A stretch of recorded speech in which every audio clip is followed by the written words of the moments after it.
여러분 안녕하세요. 오늘 밤 우리는 암울하고 위험하며 전혀 화려하지 않았던 중세 암살자들의 세계로 들어가 보려 합니다. 칼과 속삭임으로 역사를 바꾸기 위해 성의 복도와 어두운 골목을 은밀히 누비던 그림자 같은 인물들 말입니다. 할리우드 영화에서는 이들을 멋지게 포장하지만 사실 중세 암살자의 삶은 정말 최악이었습니다. 그러니 편안히 자리를 잡기 전에 잠시 시간을 내서 좋아요와 구독 버튼 눌러주세요. 물론 제가 만드는 콘텐츠가 마음에 드실 때만요. 그리고 댓글로 지금 어디서 몇 시에 시청하고 계신지도 알려주시면 정말 감사하겠습니다. 전 세계의 다양한 분들과 함께 한다는 건 언제나 흥미로운 일이니까요. 자, 이제 조명을 어둡게 하고 배경음처럼 부드럽게 웅웅거리는 선풍기라도 켤까요? 그리고 함께 오늘 밤의 여정으로 빠져들어 봅시다. 확실히 해두겠습니다. 중세시대의 아침에 일어나 조하, 은화 10인입과 3일 동안 술통에 숨어 지내는 명예를 위해 귀족의 목을 찔러볼까? 라고 말하는 사람은 아무도 없었습니다. 암살자는 직업이라기보다는 인생이 끔찍하게 꼬여버린 사람들의 마지막 종착역 같은 것이었습니다. 대부분의 중세 암살자들은 산 정상의 사원에서 훈련받은 신비로운 외톨이가 아니었습니다. 그들은 절박한 농민, 불명예를 안고 쫓겨난 군인, 조준 실력이 괜찮은 전직 도둑 혹은 사회의 관심 밖으로 너무 멀리 밀려나 사람을 죽여도 인구조사에 잡히지 않을 그런 사람들이었습니다. 만약 당신이 부유했다면 암살자가 되지 않았습니다. 암살자를 고용했죠. 자귀나 땅, 심지어 염소 한 마리라도 당신의 이름으로 된 것이 있었다면 당신은 관리직에 속했습니다. 하지만 만약 당신이 감옥에서 막 탈출했거나 문제 해결에 일가견이 있다는 평판을 가졌거나 혹은 들키지 않고 선술집에 몰래 들어갈 수 있었다면 축하합니다. 어딘가에 있는 누군가가 테이블 너머로 돈주머니를 쓱 밀며 이름을 속삭일 준비가 되어 있었을 겁니다. 그리고 그 이름은 결코 만만한 이름이 아니었습니다. 당신은 조용한 순무농부 Bob the Quiet Turnip Farmer을 처리해달라는 요청을 받지 않았습니다. 보통은 부패한 남작, 황금이 너무 많은 주교 혹은 12명의 경호원과 해자를 가진 사람이었죠. 보수는 유혹적이었지만 임무 자체는 끔찍했습니다. 하지만 누군가 그 일을 고려할 때쯤이면 그들에게는 더 이상 잃을 것이 없었습니다. 가족도 미래도 그리고 확실히 치과 보험도 없었죠. 게다가 직업적 혜택이 전무하다는 점도 잊지 맙시다. 연금도 영광도 저녁이 있는 삶도 없었습니다. 예약 시 조용한 제거 전문이라는 간판을 내걸 수도 없는 노릇이었습니다.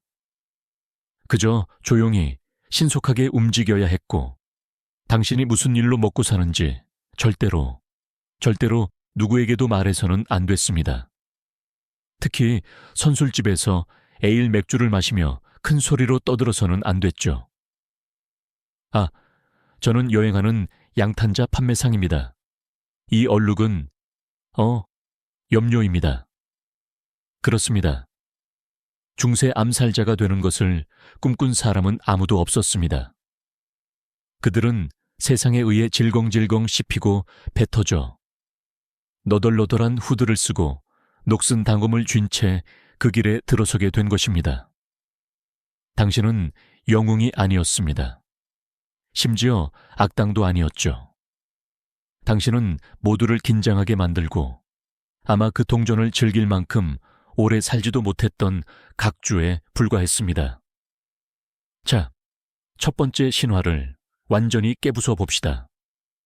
중세 암살자들은 현명한 스승과 영감을 주는 피리 소리가 배경으로 깔리는 비밀 수도원의 촛불 아래에서 훈련받지 않았습니다. 훈련 장면을 모아놓은 몽타주도, 스승도, 격려의 말도 없었습니다. 무언가를 배웠다면 그건 처음 몇 번의 시도에서 죽지 않음으로써 배운 것이었습니다. 대부분의 암살자들은 훈련된 전문가가 아니었습니다. 그들은 괜찮은 방향 감각과 재채기 없이 조용히 벽을 오를 수 있는 능력을 가진 절박한 아마추어들이었습니다. 군 경험이 있다면 좋았습니다. 그건 칼을 제대로 쥐는 법을 안다는 뜻이니까요. 만약 아니라면, 누군가를 찌르는 것은 꽤 직관적이지만 이후에 양쪽 신장을 모두 온전하게 보존한 채 탈출하는 것, 거기에는 기술이나 운이 필요합니다. 보통은 그냥 운이죠. 매뉴얼도, 길드, 오리엔테이션도, 안전 브리핑도 없었습니다. 당신은 다역을 구별하는 법이나 귀족들이 침실 열쇠를 어디에 두는지 배우지도 못했습니다. 당신은 창턱에 매달려 또 하인들 숙소로 잘못 들어왔나 고민하면서 스스로 방법을 터득해야 했습니다. 그건 오류에 특히 중점을 둔 시행착오의 과정이었습니다. 때로는 효과가 있었죠. 때로는 목표물이 약간의 형이증을 느끼고는 자신의 스튜를 더 의심하게 만들기도 했습니다. 때로는 당신이 엉뚱한 잔을 마시기도 했고요. 중세시대에는 독극물 관리센터 같은 건 없었습니다. 그저 희망, 약초에 대한 어림짐작, 그리고 튼튼한 위장만 있었을 뿐입니다. 물론 운이 좋다면, 그러니까 복권에 당첨될 만큼 운이 좋다면 도둑이나 용병에게서 몇 가지 기술을 배웠을지도 모릅니다. 어쩌면 나이든 암살자가 자갈길에서 삐걱거리는 소리를 내지 않고 걷는 법을 보여줬을지도 모르죠. 하지만 스승 노릇은 일반적인 게 아니었습니다. 암살자들은 은퇴하지 않았기 때문에 그런 관계는 드물고 오래가지 못했습니다. 그들은 그냥 사라졌으니까요. 무기 훈련은 잊어버리십시오. 당신은 브로드소드를 들고 다니지 않았습니다. 경비병에게서 훔친 단검이나 기분이 내키면 교살용 끈, 그리고 짤랑거리는 소리 없이 망토 밑에 들어가는 것이면 무엇이든 가지고 다녔습니다. 그러니 아닙니다. 당신은 어둠의 무술 고수가 아니었습니다. 당신은 굳은 살 박인 손, 조용한 발걸음, 그리고 골목길과 아주 건강하지 못한 관계를 맺고 있는 한 사내였을 뿐입니다. 성공은 훈련에서 오지 않았습니다. 생존에서 왔죠. 당신은 일을 빠르고 지저분하게 처리한 다음 누군가 당신의 얼굴을 스케치해서 교회문에 붙이기 전에 사라지는 법을 배웠습니다. 요컨대 당신의 교육은 잔인하고 실용적이었으며 졸업식은 전혀 없었습니다. 그저 멍과 핏자국, 그리고 당신이 철저히 혼자라는 소름 끼치는 깨달음만 있었을 뿐입니다. 이제 당신이 애초에 왜 암살자가 되었는지 이야기해 봅시다.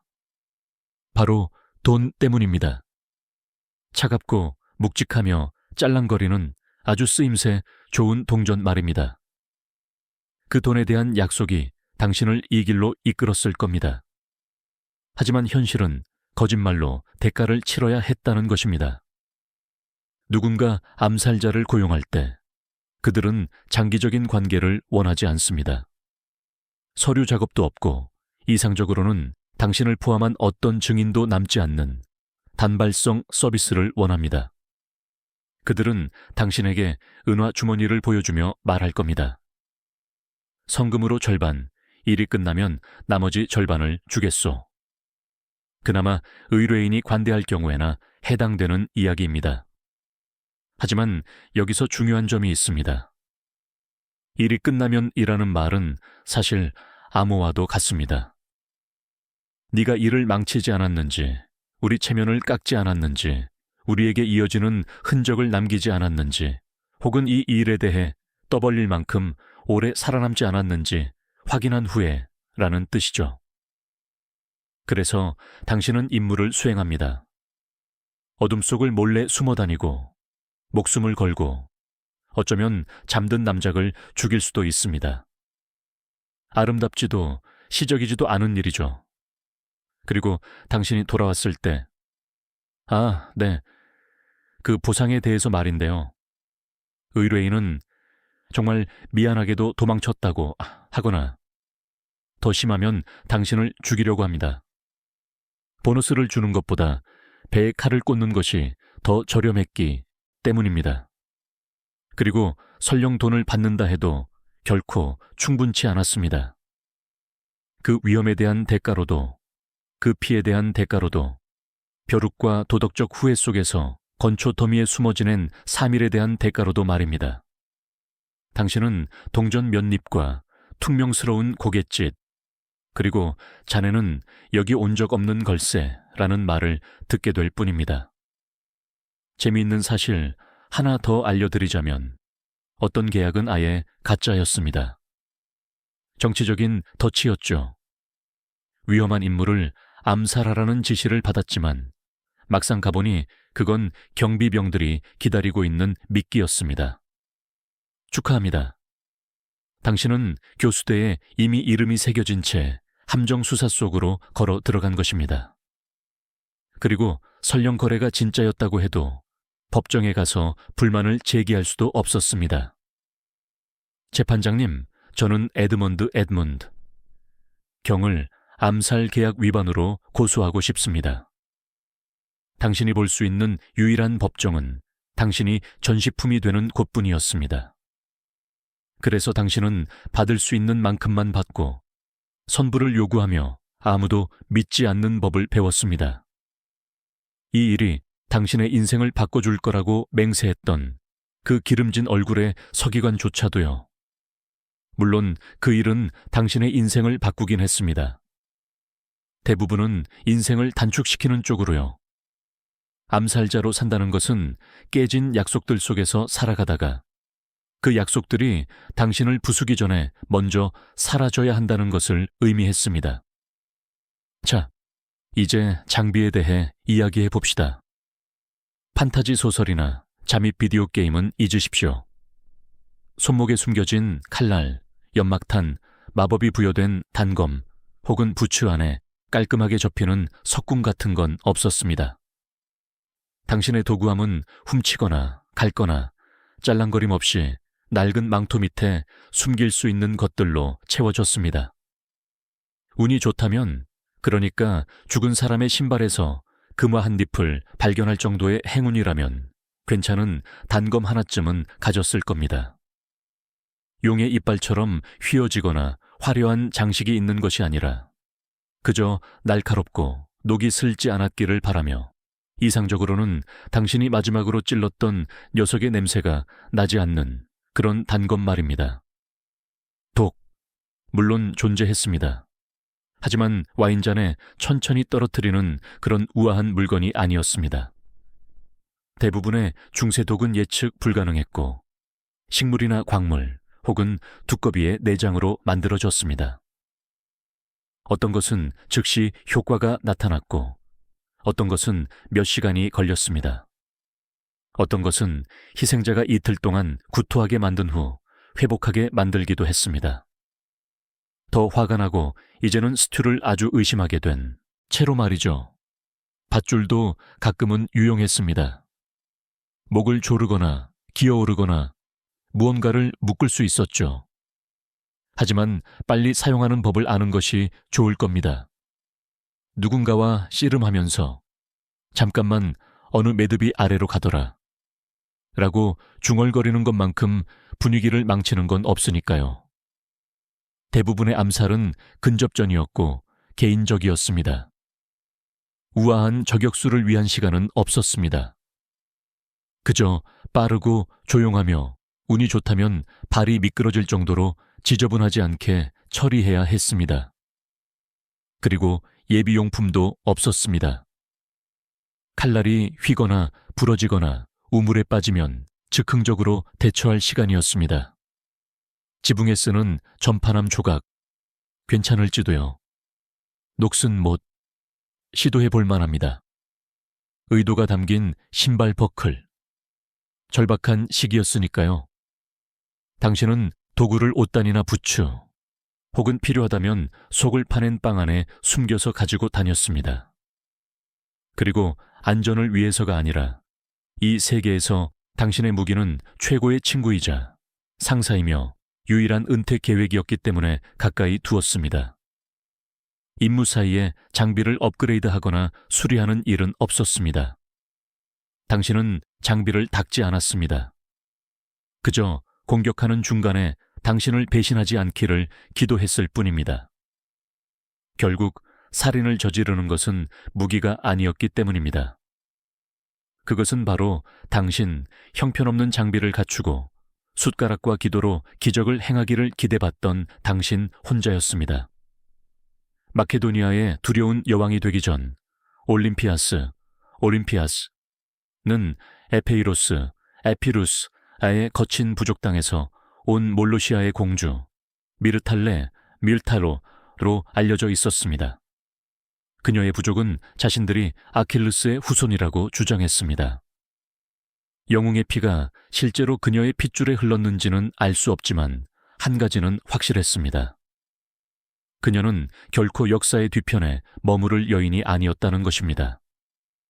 어린 시절부터 올림피아스는 신비주의와 종교의식에 깊이 빠져 있었습니다.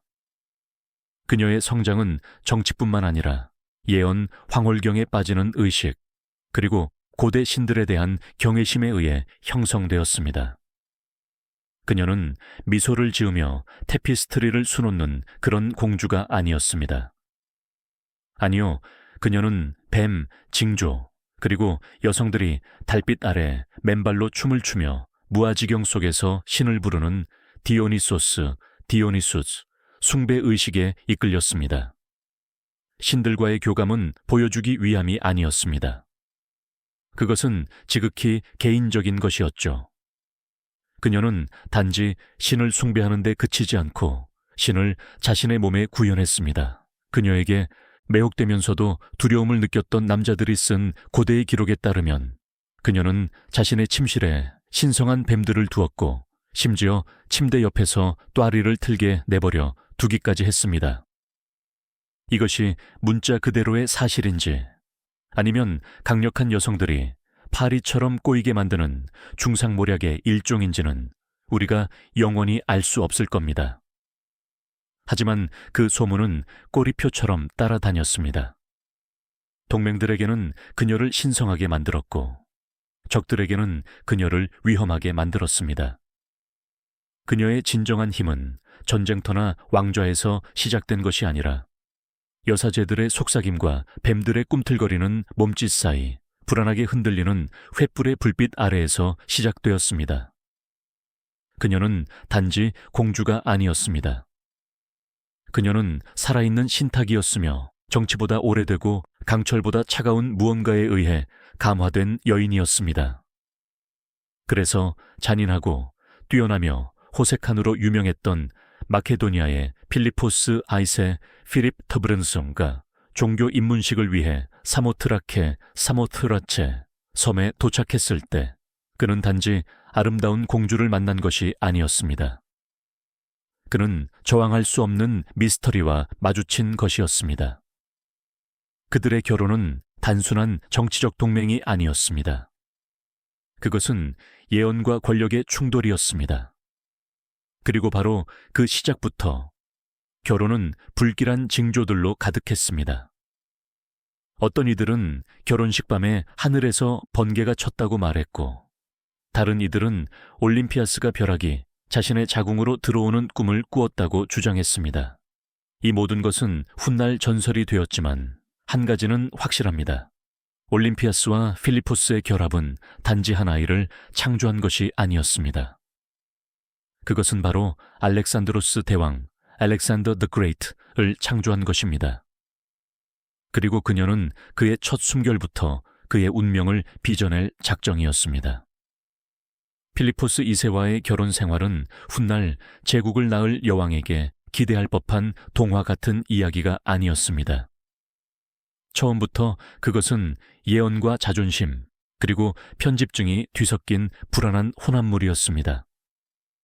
무자비하고 카리스마 넘치며 이미 트로피처럼 아내들을 수집하고 있던 필리포스는 기원전 357년경 올림피아스와 결혼했습니다. 그녀는 아마 10대였을 테지만 순진하지는 않았습니다. 그녀는 필리포스에게서 자신과 견줄 만한 야망을 가진 남자를 보았고 어쩌면 자신의 영적 운명에 맞는 신성한 짝을 보았을지도 모릅니다. 하지만 마케도니아는 쉽게 발을 들일 수 있는 왕국이 아니었습니다. 그곳은 사촌과 형제들이 하룻밤 사이에 경쟁자가 되어 왕을 죽이는 강철과 야망의 땅이었습니다. 그러나 에페이로스의 여사제였던 올림피아스는 고개를 꼿꼿이 세우고 이미 왕관을 주시하며 궁전에 들어섰습니다. 그들의 결혼 생활은 처음부터 삐걱거렸습니다. 필리포스는 그의 모든 정치적 천재성에도 불구하고 일부 일처제에 맞는 인물은 아니었습니다. 그는 동맹을 위해 그리고 언제나 권력을 위해 여러 여성과 계속해서 결혼했습니다. 하지만 올림피아스는 조용히 그림자 속에 앉아있을 여인이 아니었습니다. 그녀는 자신만의 세력을 유지하고 동맹을 관리했으며 신탁과 의식에 의지하여 자신의 미래, 그리고 어쩌면 필리포스의 운명까지도 점치는 것으로 알려졌습니다. 그리고 알렉산드로스가 태어났습니다. 그 탄생조차도 천상의 드라마로 포장되었습니다. 전설에 따르면 올림피아스는 벼락이 자신의 자궁을 치고 불꽃이 아이를 태우지 않은 채 주위에서 춤을 추는 꿈을 꾸었다고 합니다. 필리포스는 사자, 문자, 그대로의 사자로 아내의 자궁을 봉인하는 환영을 보았다고 전해집니다. 그들이 이 환영을 믿었든 아니면 꾸며냈든 간에 그들은 분명 알렉산드로스가 단지 왕국이 아니라 세계를 다스릴 운명인 것처럼 행동했습니다. 그러나 아이의 탄생을 축하하는 와중에도 왕실 부부의 결혼 생활에는 균열이 깊어졌습니다.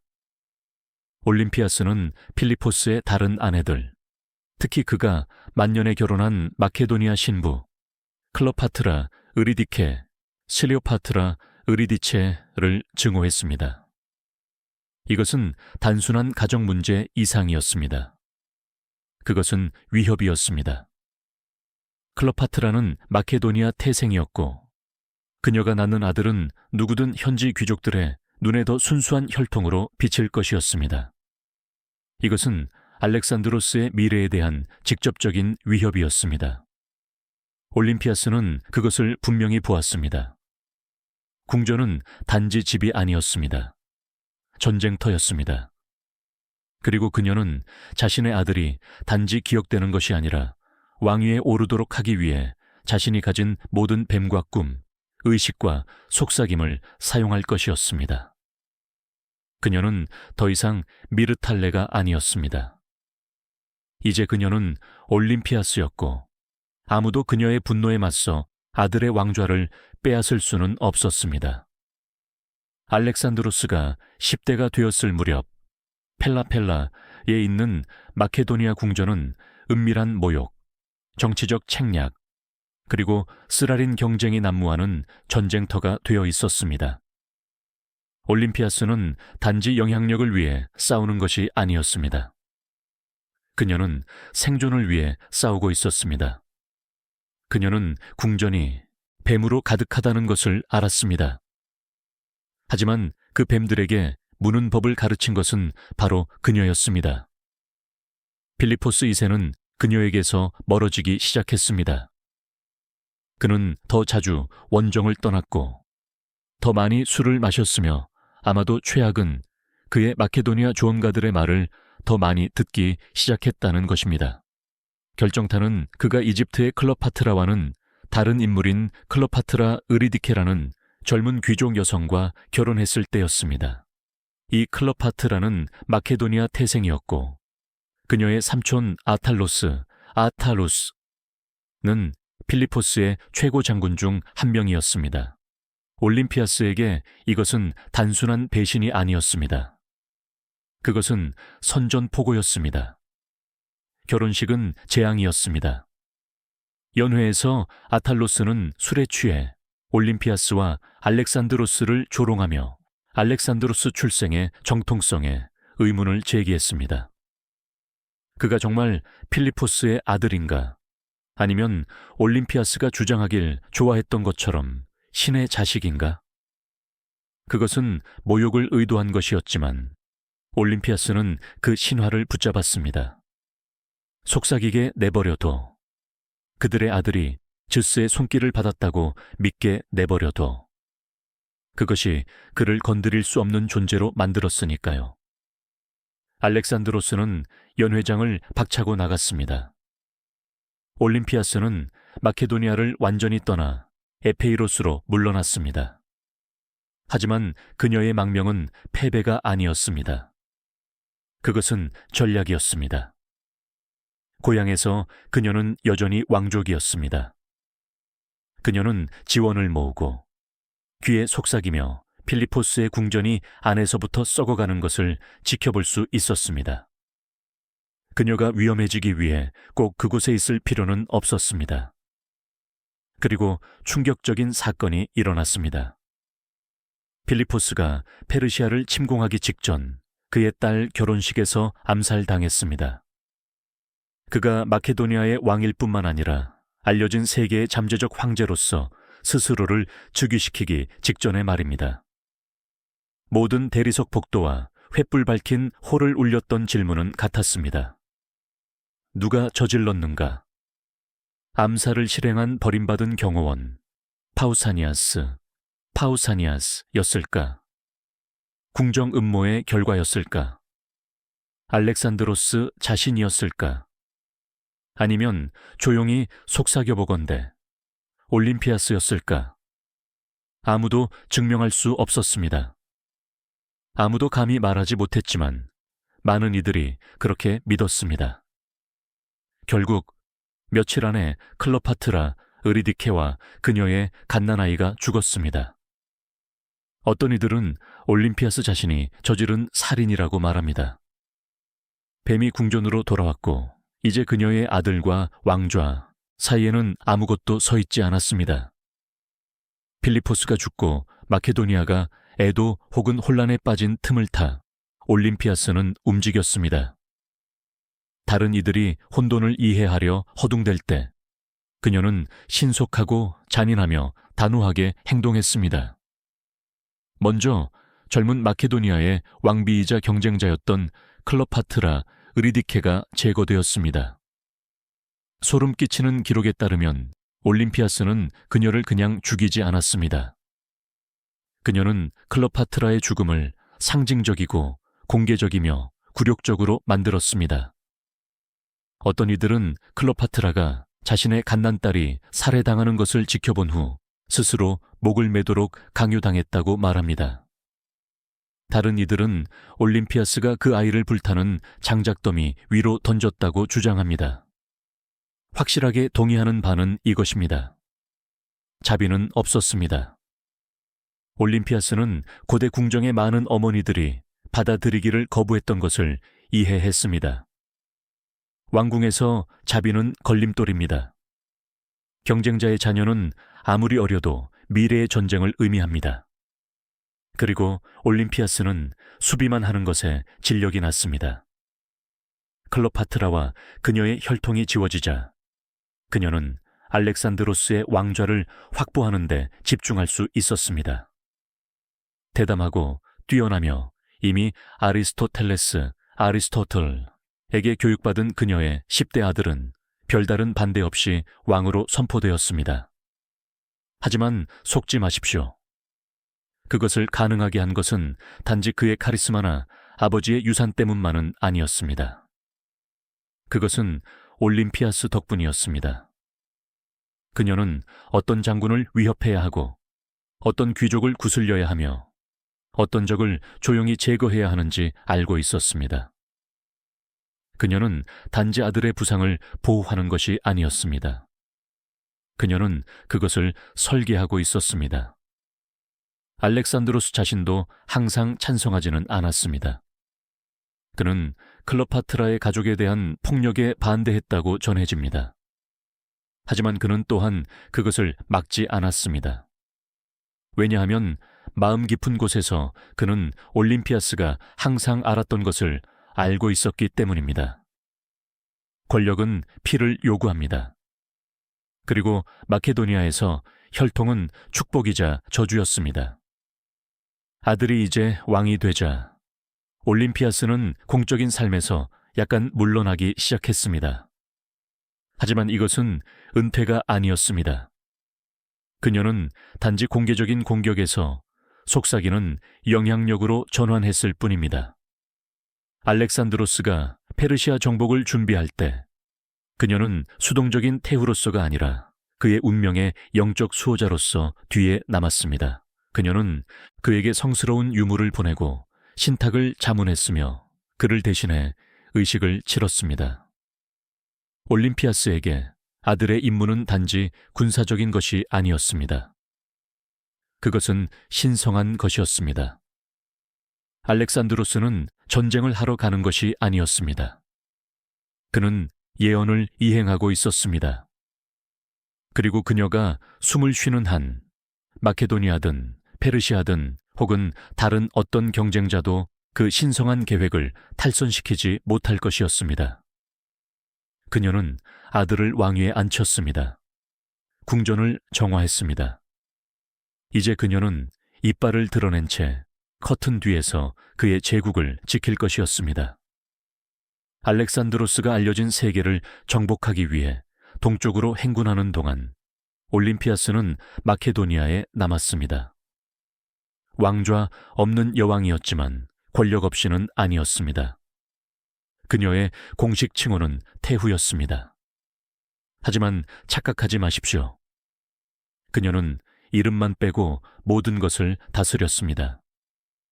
섭정은 기술적으로 알렉산드로스의 신임받는 장군 중 한 명인 안티파트로스, 안티파텔에게 맡겨졌지만 올림피아스는 뒷전으로 밀려나는 것을 거부했습니다.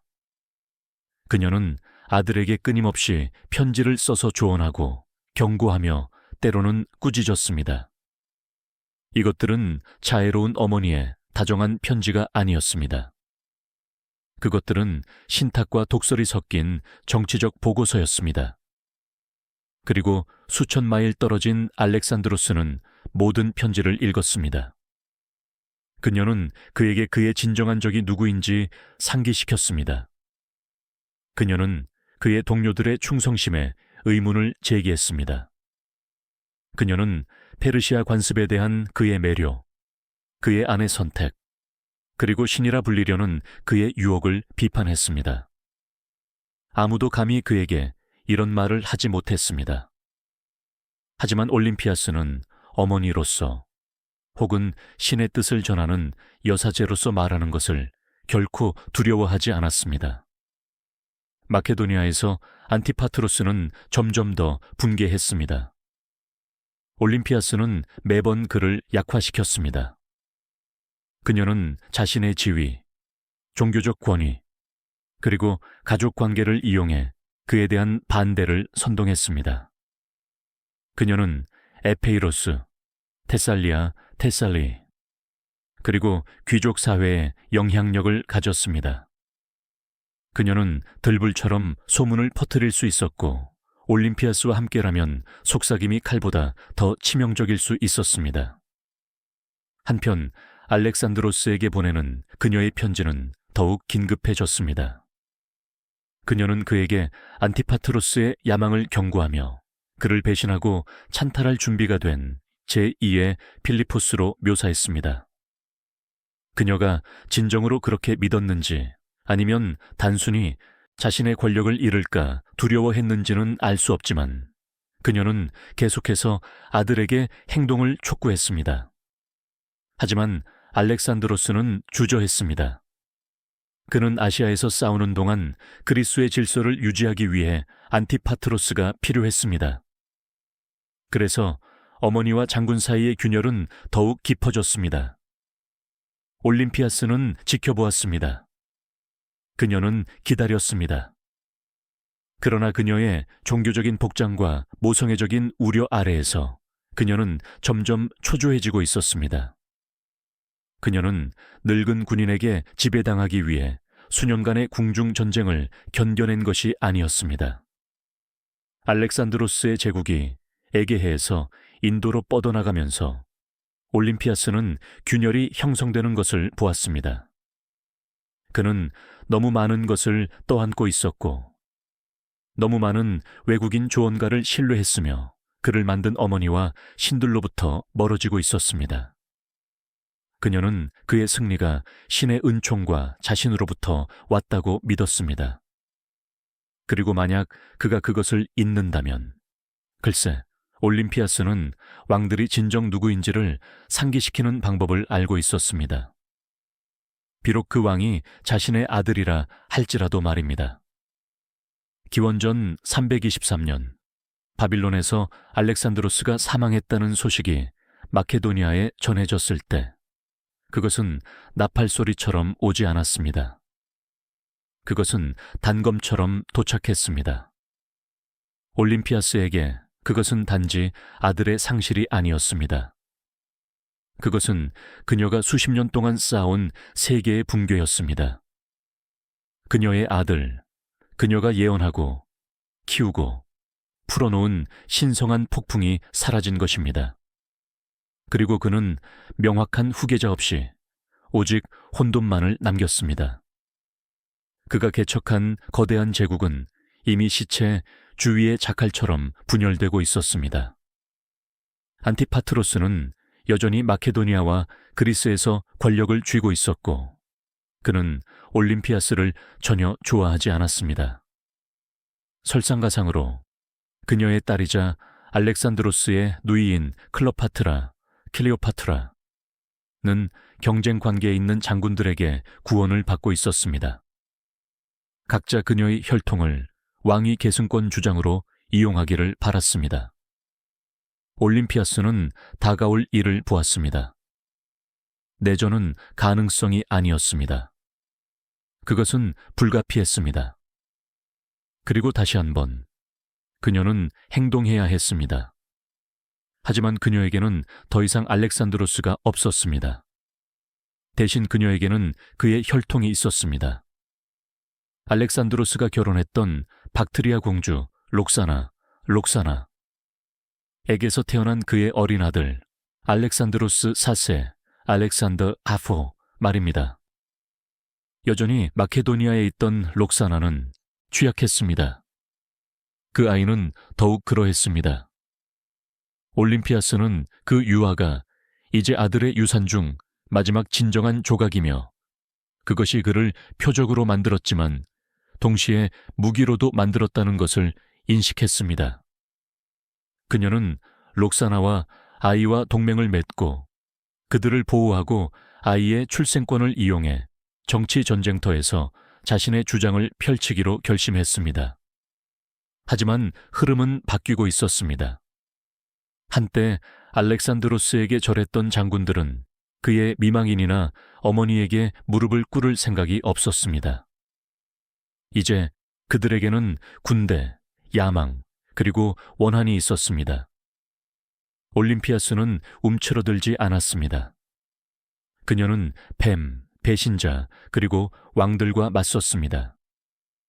왕관과 훔친 창을 든 몇몇 군벌들이 그녀를 겁주지는 못할 것이었습니다. 그래서 그녀는 계획했습니다. 그녀는 기다렸습니다. 그녀는 안티파트로스가 죽고 그의 아들 카산더로 대체되는 것을 지켜보았습니다. 그는 피 속에 얼음이 흐르고 늙은 여왕의 게임에 대한 관용이 없는 남자였습니다. 이 두 세력이 충돌하는 것은 시간 문제였습니다. 알렉산드로스의 뱀 같은 어머니와 그녀를 묻어버리고 싶어하는 냉혈한 찬탈자. 알렉산드로스는 사라졌습니다. 하지만 그의 그림자는 여전히 움직이고 있었습니다. 그리고 올림피아스는 여전히 그 안에 또아리를 튼 채 공격할 준비를 하고 있었습니다.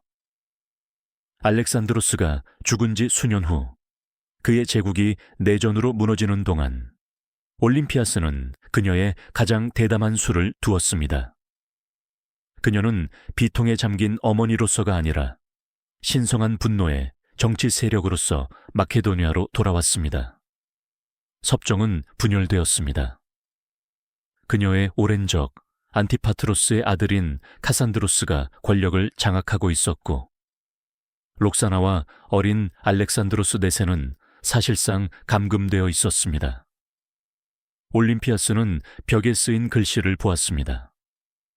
지금 행동하지 않으면 그녀의 손자는 황혼의 그림자처럼 사라질 것이었습니다. 그래서 그녀는 여전히 합법적인 권위의 불꽃을 간직하고 있던 늙은 장군 폴리페르콘, 포리팔촌과 거래를 했습니다. 올림피아스는 간청하기 위해서가 아니라 통치하기 위해 돌아올 것이었습니다. 폴리페르콘의 지원을 받아 그녀는 군대의 선두에 서서 마케도니아에 입성했습니다. 그리고 그녀의 발이 고국의 흙에 닿는 순간 모든 것이 변했습니다. 도시들은 성문을 열었습니다. 병사들은 그녀의 편으로 전향했습니다. 심지어 그녀의 오랜 적들 중 일부도 주저했습니다. 올림피아스는 나이에도 불구하고 여전히 땅을 뒤흔드는 이름이었습니다. 그리고 그녀의 복수가 시작되었습니다. 그녀는 카산드로스의 충신들을 하나씩 사냥했습니다. 그리고 마침내 필리포스 3세 아리다이오스, 피립트페르스 알리다우스, 알렉산드로스의 정신적으로 장애가 있는 이복 형제이자 꼭두각시 왕을 잡았을 때 그녀는 그의 처형을 명령했습니다. 일부 기록에 따르면 그의 아내 으리디체는 사로잡혀 자살할 기회를 얻었습니다. 그녀가 거부하자 올림피아스는 그녀를 교살시켰습니다. 그것은 왕실 의례로 위장한 잔혹함이었고, 언제나 연극적이었던 올림피아스는 마치 정의를 내리는 여신처럼 그 장면을 연출했습니다. 그녀의 메시지는 분명했습니다. 오직 알렉산드로스의 혈통만이 통치할 권리를 가졌다. 다른 모든 이는 사칭자였다. 짧고 불타는 순간 동안 올림피아스는 왕국을 소나기에 쥐었습니다. 그녀는 왕조를 복원했습니다. 배신을 복수했습니다. 그녀는 마케도니아에 이를 것이 없는 여인이 휘두를 때 왕권이 어떤 모습인지 상기시켰습니다. 하지만 마케도니아의 권력은 마른 풀에 붙은 불과 같았습니다. 그리고 카산드로스는 여전히 밖에서 계산하며 때를 기다리고 있었습니다. 그는 복수심을 품고 돌아왔습니다. 그의 군대는 그녀의 군대보다 수가 많았고, 그의 자원은 더 깊었으며 그의 잔인함은 더 차가웠습니다. 그녀의 동맹들은 그녀를 버리기 시작했습니다. 폴리페르콘은 영향력을 잃었습니다. 흐름이 바뀌었습니다. 이제 피드나 피이드나 요새에 고립된 올림피아스는 그녀의 적들이 좁혀오는 것을 지켜보았습니다. 그녀가 불을 붙였습니다. 마케도니아는 불탔고 이제 연기는 자욱했으며 그녀의 적들은 성문 앞에 와 있었습니다. 한때 고대 세계에서 가장 두려운 여인이었던 올림피아스는 이제 해안 요새 피든에 포위된 채 혼자 고립되어 그의 아버지가 시작한 일을 끝내러 온 카산드로스의 군대에 둘러싸여 있었습니다. 하지만 올림피아스는 구걸하지 않았습니다. 그녀는 애원하지 않았습니다. 거의 1년 동안 그녀는 신성한 분노로 조각된 조각상처럼 포위 공격을 견뎌냈습니다. 식량이 떨어졌습니다. 질병이 퍼졌습니다. 동맹들이 사라졌습니다. 그러나 요새의 성벽 안에서 그녀는 한때 왕들을 흔들었던 것과 같은 흔들림 없는 존재감을 유지했습니다. 마지막까지 그녀는 포로로서가 아니라 신의 어머니로서 자신을 처신했습니다. 언제나 신중했던 카산드로스는 주저했습니다. 그는 올림피아스를 죽이는 것이 위험하다는 것을 알았습니다. 지금도 그녀는 갑옷처럼 신화를 두르고 있었습니다. 그녀는 여전히 알렉산드로스 대왕의 어머니였습니다. 그녀를 치는 것은 신성 모독처럼 보일 수 있었습니다. 그래서 그는 그녀에게 안전을 제안했습니다. 항복하면 목숨은 살려주겠다고 말했습니다. 올림피아스는 더 잘 알고 있었습니다.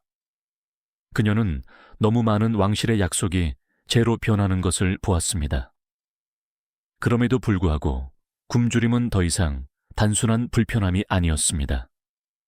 그것은 죽음이었습니다. 그녀의 수비대가 무너졌습니다. 그녀의 추종자들이 항복했습니다. 그리고 마지막까지 굽히지 않았던 올림피아스는 마침내 그녀의 적들에게 넘겨졌습니다. 카산드로스는 그녀를 직접 죽이지 않았습니다. 그것은 너무 단순하고 너무 자비로웠을 것입니다. 대신 그는 그녀가 잠시 권력을 되찾았을 때 처형했던 사람들의 가족들에게 그녀를 넘겼습니다. 그들이 그녀의 운명을 결정하게 하라고. 그들은 그녀에게 사형을 선고했습니다. 하지만 여기에 반전이 있습니다. 사형 집행인들이 왔을 때 아무도 감히 첫 번째 일격을 가하지 못했습니다. 올림피아스는 키가 크고 위험 있으며 조용히 서서 마치 연기를 꿰뚫어 보는 신탁처럼 그들을 응시했습니다. 이들은 마케도니아인들이었습니다. 그들은 그녀의 의식, 그녀의 환영, 그녀의 뱀에 대한 이야기를 들으며 자랐습니다. 그들은 한때 그녀의 아들을 살아있는 신으로 환호했습니다. 그리고 이제 그녀는 신화에 둘러싸인 연약한 노파로 서 있었습니다. 그리고 단 한 명도 칼을 휘두를 용기를 가진 남자가 없었습니다. 그래서 카산드로스는 다른 이들을 보냈습니다. 외국인, 외부인, 그녀의 힘에 대한 기억이 없고 오직 따라야 할 명령만 있는 사람들. 그리하여 올림피아스는 마침내 쓰러졌습니다. 의식도 없이, 존엄도 없이 침묵 속에서 그녀의 죽음은 의미 있는 권력으로서의 알렉산드로스 혈통의 종말을 고했습니다. 그리고 그것과 함께 신성한 야망 위에 세워진 제국의 마지막 불씨가 꺼졌습니다. 하지만 죽음 속에서도 올림피아스는 그림자를 남겼습니다. 그리고 역사는 그 뱀을 결코 잊지 않을 것이었습니다. 올림피아스 여왕은 왕좌가 아닌 한때 그녀가 다스렸던 바로 그 사람들에게 무장 해제된 채 버림받고 처형당하며 먼지 속에서 죽었습니다. 하지만 역사는 이상합니다. 역사는 비단 침대에서 죽는 사람들만을 편애하지 않습니다. 때로는 쉭쉭거리는 소리를 내며 세우러져간 이들을 기억합니다. 그리고 올림피아스는 결코 조용한 역사를 위해 태어난 인물이 아니었습니다. 살아생전 그녀는 모성을 칼처럼 휘둘렀고 예언을 방패처럼 사용했습니다. 그녀는 단지 알렉산드로스 대왕의 어머니가 아니었습니다. 그녀는 그의 부상을 설계한 건축가 중 한 명이었습니다. 그녀가 없었다면 신의 아들이라는 신화도, 벼락과 사제에 대한 속삭이는 의식도 없었을 것입니다. 10대 왕이 알려진 세계를 다스릴 길을 터준 경쟁자들에 대한 무자비한 숙청도 없었을 것입니다. 올림피아스는 단지 제국을 낳은 것이 아니었습니다. 그녀는 발톱으로 그것을 지켜냈습니다. 하지만 고대 세계의 가장 무자비한 통치자들 사이에서도 올림피아스는 단연 돋보입니다. 그녀는 클로파트라처럼 전장에서 군대를 지휘하거나 부디카처럼 전투에 뛰어들지 않았습니다. 그녀의 전쟁터는 더 미묘하고 더 차가웠습니다. 그것은 독이 든 잔, 정치적 결혼, 여사제, 그리고 신탁의 세계였습니다. 그녀는 두려움의 힘을 이해했고 더 중요하게는 믿음의 힘을 이해했습니다.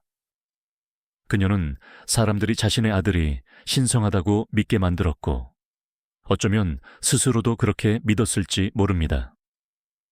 그녀의 적들은 그녀를 살인자, 마녀, 조종자로 낙인 찍었고, 그들은 틀리지 않았습니다. 올림피아스는 그 모든 것이자 그 이상이었습니다. 그녀는 친절함보다 교활함을 훨씬 더 존중했던 잔인한 세상의 산물이었습니다. 그리고 그녀는 자비가 여왕들이 누릴 수 없는 사치라는 것을 일찍이 배웠습니다. 그 후 수세기 동안 그녀는 악녀로 매도되기도 하고 신화적인 인물로 그려지기도 했습니다. 어떤 이들은 그녀를 악당이라 불렀고, 다른 이들은 선지자라 불렀습니다. 하지만 고대든 현대든 어떤 역사가도 그녀를 무관한 인물이라 부를 수는 없었습니다. 그녀는 유령처럼 알렉산드로스의 유산을 따라다녔습니다. 항상 배경에, 항상 바로 커튼 뒤에 있었습니다. 그리고 어쩌면 그것이 바로 그녀가 속한 곳이었을지도 모릅니다. 비극적인 어머니나 왕의 이야기 속 각주가 아니라 그 자체로 하나의 이야기로서 말입니다. 예언으로 자신을 감싸고 뱀 옆에서 잠들었으며 신들보다 오래 살았던 여인. 올림피아스의 뼈는 오래전에 먼지로 변했지만 그녀의 전설은 무자비한 여왕들의 모든 이야기 속에 계속 살아있습니다. 핏줄로 이어진 운명에 대한 모든 속삭임 속에, 신화 위에 세워진 모든 제국 속에 그녀는 여전히 그곳에 어둠 속에 또아리를 튼 채 기다리고 있습니다. 햇볕에 하얗게 바랜 크레타 섬, 현대 도시 헤라클리온에서 남쪽으로 불과 몇 마일 떨어진 곳에 실제 장소라기보다는 꿈처럼 느껴지는 폐허가 있습니다. 돌복도는 사방으로 뻗어 있고 방들은 꼬여 있으며 되돌아 나옵니다. 계단은 아무데로도 이어지지 않습니다. 오늘날에도 방향 감각을 잃기 쉽습니다. 이곳은 크노소스, 케이노소스이며 미노아 문명의 심장이자 인류 역사상 가장 오래 지속된 신화 중 하나인 미노타우로스, 미노타울, 미궁에 영감을 준 것으로 추정되는 곳입니다. 하지만 전설이 있기 전에 궁전이 있었습니다. 다른 어떤 것과도 다른 궁전이었습니다. 기원전 1900년경에 지어져 수세기에 걸쳐 확장된 크노소스는 단지 왕의 거주지가 아니었습니다. 그것은 하나의 지붕 아래에 있는 도시 전체였습니다.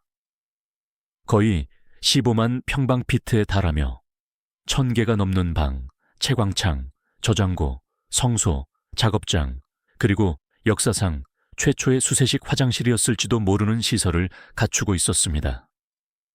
수돗물이 흐르고 다층 아파트가 있었으며 복잡한 공기 순환 시스템을 갖추고 있었습니다. 이것은 원시적인 요새가 아니었습니다. 건축학적 걸작이었습니다. 현대 고고학자들에게 크노소스는 조직화된 혼돈처럼 보입니다. 고대 방문객들에게는 아마 마법처럼 느껴졌을 것입니다. 크노소스를 현대에 알린 인물은 영국의 고고학자아서 에반스 경이었습니다. 1900년대 초 에반스는 이 유적지를 발굴했고 이곳이 그리스 미궁 신화의 기원이라는 것을 빠르게 확신하게 되었습니다. 그 배치는 방향을 잃게 만들었고 건축은 깊이 상징적이었으며 그가 고개를 돌리는 곳마다 벽에 그려지거나 돌에 새겨지거나 작은 황금 장신구로 조각된 황소 모티프를 발견했습니다. 결국 황소는 미노아인들에게 신성한 동물이었습니다. 에반스는 심지어 이 문명을 신화 속 미노스, 미노, 왕의 이름을 따서 미노아라고 명명하기까지 했습니다. 미노스가 실존 인물이었든 아니든 그의 전설은 이 폐허와 불가분의 관계가 되었습니다. 하지만 여기에 반전이 있습니다. 아무도 문자 그대로의 미궁을 찾지 못했습니다. 지하 미로도, 감옥도, 반인반수 괴물도 없었습니다. 대신 우리가 가진 것은 훨씬 더 신비로운 것입니다. 고리, 동, 그리고 층으로 설계된 의도적으로 탐색하기 어렵게 만든 도시입니다. 그리고 더 깊이 들어갈수록 역사와 신화 사이의 경계는 흐려집니다. 그래서 질문은 남습니다. 미노타우로스는 이 벽들에서 태어났는가? 아니면 궁전 자체가 괴물이었는가? 크노소스는 쉽게 답을 내어주지 않을지 모르지만 우리에게 올바른 질문을 던지게 하는 데는 아주 능숙합니다. 그 신화는 폐허만큼이나 유명합니다. 들어간 사람은 아무도 길을 찾지 못했다는 복잡한 미궁에 갇힌 반은 인간이고 반은 황소인 괴물. 오직 아테네의 영웅 테스스만이 공주 아리안네의 실타래와 기지 덕분에 그 짐승을 죽이고 탈출할 수 있었습니다. 하지만 이 이야기는 어디서 왔을까요? 그리고 왜 하필 미군기였을까요? 신화의 가장 초기 버전들은 매년 아테네로부터 7명의 소년과 7명의 소녀를 곡물로 요구했던 크레타의 강력한 통치자 미노스 왕에 대해 이야기합니다. 이 불행한 영혼들은 신의 징벌과 수치심에서 태어난 생명체인 미노타우로스에게 먹이로 바쳐졌습니다. 지하 미궁에 갇힌 미노타우로스는 권력의 어두운 이면, 웅장함 뒤에 숨겨진 야만적인 무언가를 상징했습니다. 고대 그리스인들에게 크레타는 오랫동안 부와 신비, 그리고 두려움의 땅이었습니다. 그들의 항해 민족인 미노아인들은 우아하면서도 이질적으로 보였습니다. 그들의 의식에는 황소 뛰어넘기가 포함되었고, 그들의 예술품은 이상한 신들을 묘사했으며 그들의 궁전은 본토의 어떤 것과도 달랐습니다. 기원전 1000년에 그리스 방문객에게 크노소스는 다른 세계처럼 느껴졌을 것입니다. 황소 자체는 미노아 문화에서 신성시되었습니다. 프레스코와는 젊은 남녀가 의식적인 전시에서 돌진하는 황소를 뛰어넘는 모습을 보여줍니다. 양식화된 황소 뿔 모양의 봉헌의 뿔이 옥상과 제단에 나타납니다. 이것을 미로처럼 느껴지는 궁전과 결합하면 전설의 재료들이 휘저어지기 시작합니다. 하지만 만약 미노타우로스가 단지 괴물이 아니었다면 어떨까요? 만약 그것이 은유였다면 어떨까요? 일부 학자들은 이 이야기가 아테네가 진정으로 더 강하고 더 이상한 강대국에 공물을 바쳤던 시기인 에게해에 대한 크레타의 지배의 기억을 반영한다고 믿습니다. 미궁은 약소국들의 정치적 속박을 상징할 수 있습니다. 그리고 미노타우로스는 미노아 통치 뒤에 있는 날것의 무서운 힘을 상징할 수 있습니다. 다른 이들은 그것이 더 심리적이라고 주장합니다. 미궁은 무의식의 마음으로, 미노타우로스는 우리의 숨겨진 충동으로, 그리고 영웅 테스스는 오직 기억의 실타래에만 의지한 채 용감하게 어둠 속으로 걸어 들어가는 모습으로 말입니다. 그럼에도 불구하고 신화는 크노소스와 얽혀 있습니다. 이 궁전은 우리가 실제 미궁에 가장 가깝게 발견한 것입니다. 괴물도 아리아드네도 없습니다. 하지만 아마도 더 깊은 무언가가 있을 겁니다. 단지 역사를 통해 울려 퍼지는 신화가 아니라 신화가 되기를 자청했던 역사 말입니다. 아테네가 대리석 신전을 세우고 스파르타가 창을 갈고 닫기 훨씬 전에 유럽 최초의 선진 사회 중 하나인 미노아 문명이 있었습니다.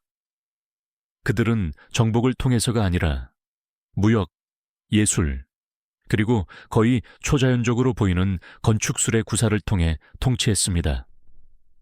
그들 권력의 중심에는 단지 왕권의 자리가 아니었던 크노소스가 서 있었습니다. 그것은 문화, 의식, 그리고 경제의 중심지였습니다. 미노아인들은 기원전 2600년부터 기원전 1400년경까지 번성했습니다. 크레테 기반을 둔 그들은 이집트, 메소포타미아, 레반트, 그리고 심지어 스페인의 먼 해안까지 도달하는 광대한 무역 네트워크를 개발했습니다. 그들의 배는 도자기, 사프란, 청동, 그리고 사치품을 싣고 조용한 화살처럼 지중해를 갈랐습니다. 그들은 거대한 군대를 만들지 않았습니다. 그들은 관계를 구축했고 그것이 무기보다 그들을 더 부유하게 만들었습니다. 민호와 문화에서 가장 놀라운 점은 후대 그리스 계승자들과 얼마나 달랐는가 하는 것입니다. 그들의 예술 작품은 전쟁이나 신의 징벌이 아니라 자연, 동물, 그리고 흐르는 듯한 인간의 움직임을 찬미했습니다. 프레스코와는 춤추는 사람들, 돌고래, 그리고 황소를 뛰어넘는 운동선수들을 보여줍니다. 심지어 그들의 여신들도 다릅니다. 강력하고 가슴을 드러낸 인물들은 종종 다산, 변화 또는 보호의 상징인 뱀을 들고 있습니다. 그 모든 것의 중심에는 언덕 위의 요새가 아니라 비옥한 계곡에 있는 복합단지 크노소스가 있었습니다. 이곳에는 거대한 방어벽이 없었는데 이는 미노아인들이 섬에서 안전하다고 느꼈거나 방어를 불필요하게 만들 만큼 충분한 힘을 과시했음을 시사합니다. 그들의 자신감은 건축적인 것이었습니다. 다층 건물, 열주가 늘어선 안뜰, 그리고 발전된 배관 시스템은 시대를 훨씬 앞선 사회를 암시했습니다. 그러나 그들의 모든 정교함에도 불구하고 미노아인들은 해독된 문자 기록을 남기지 않았습니다. 그들의 주요 문자인 선문자 A, 리니얼, I는 오늘날까지도 해독되지 않고 있습니다. 우리는 그들이 스스로를 무엇이라 불렀는지, 그들의 왕이 무엇을 믿었는지, 그들이 어떤 기도를 했는지, 혹은 크노소스의 벽 뒤에서 진정으로 무슨 일이 일어났는지 알지 못합니다. 우리가 가진 것은 그들의 폐허, 그들의 예술, 그리고 나중에 미케네인들에게 흡수되고 그리스 신화에 메아리치는 그들의 영향력뿐입니다. 미노아인들은 단지 궁전의 건축가가 아니었습니다. 그들은 미스터리의 건축가였습니다. 그리고 크노소스는 단순한 건물이 아니었습니다. 그것은 에게해에서 햇빛처럼 잠시 반짝이다 사라진 문명의 고동치는 심장이었습니다. 하지만 어떤 이들은 그 메아리가 여전히 미궁을 떠돈다고 말합니다. 크노소스를 걷는 것은 시간을 걷는 것입니다. 층층이 쌓이고 혼란스러우며 아름다운 시간을 말입니다. 당신을 압도하는 것은 단지 규모가 아닙니다. 그것은 디자인입니다. 방들은 방들로 이어집니다. 복도는 갈라지고 사라집니다. 채광창은 건물의 심장을 관통합니다.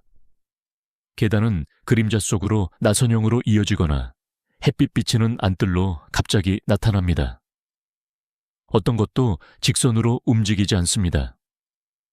고대 방문객들이 왜 미궁이라고 속삭였는지 쉽게 알 수 있습니다.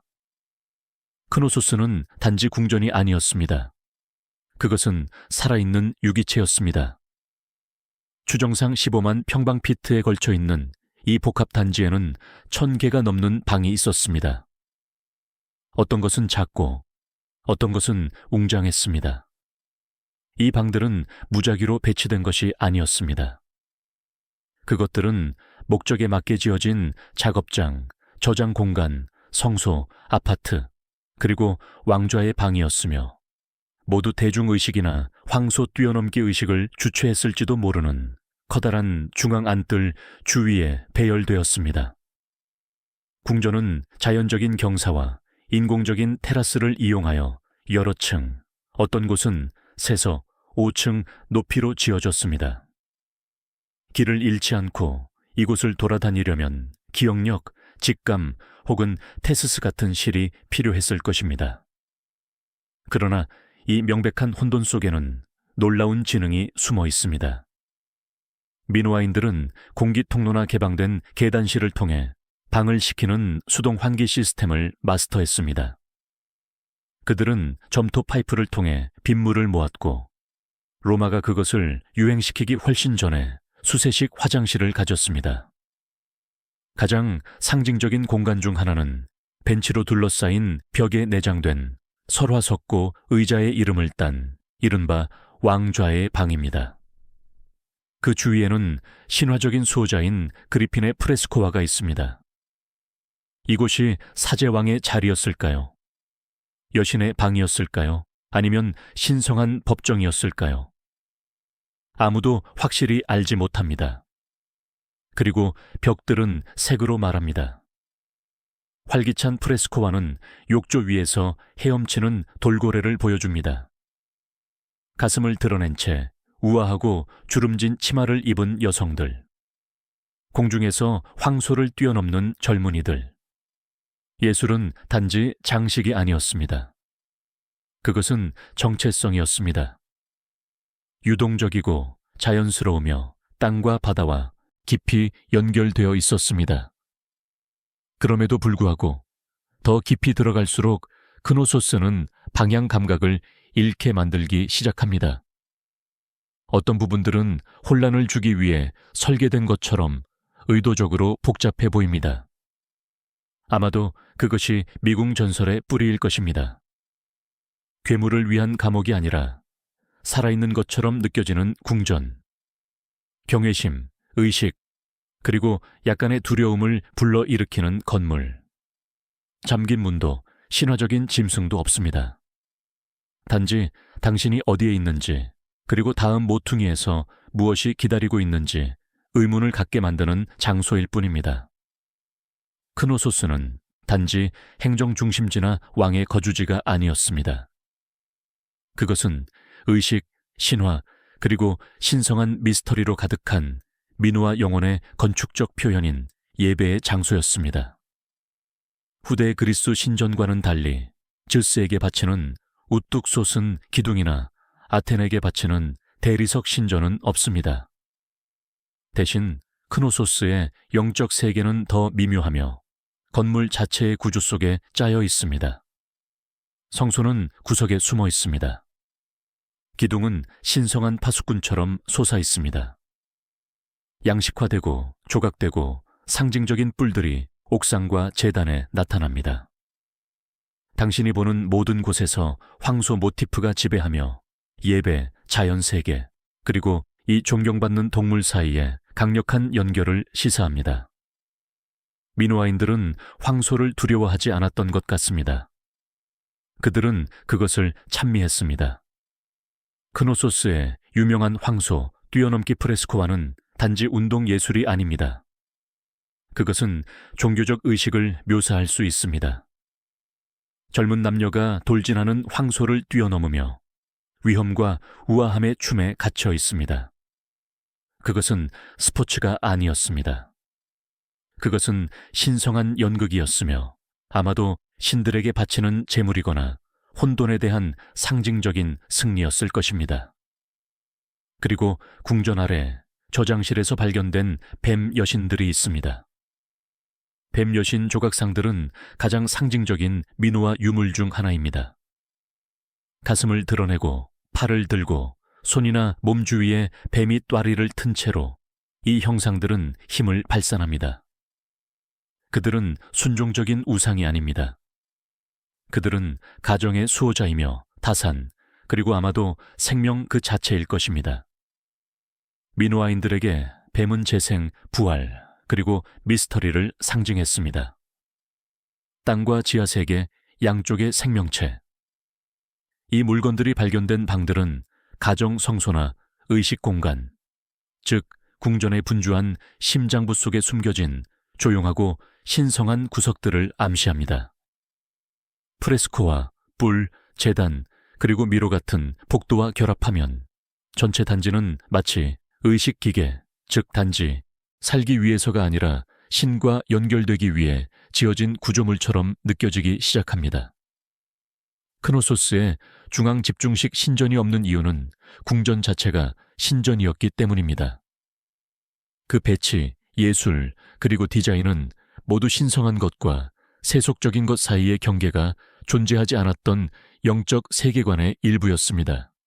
이곳은 신화가 건축이었던 곳, 복도가 신으로 가는 통로가 될 수 있었던 곳, 그리고 돌방의 모든 메아리가 한때 속삭이는 기도였을지도 모르는 곳이었습니다.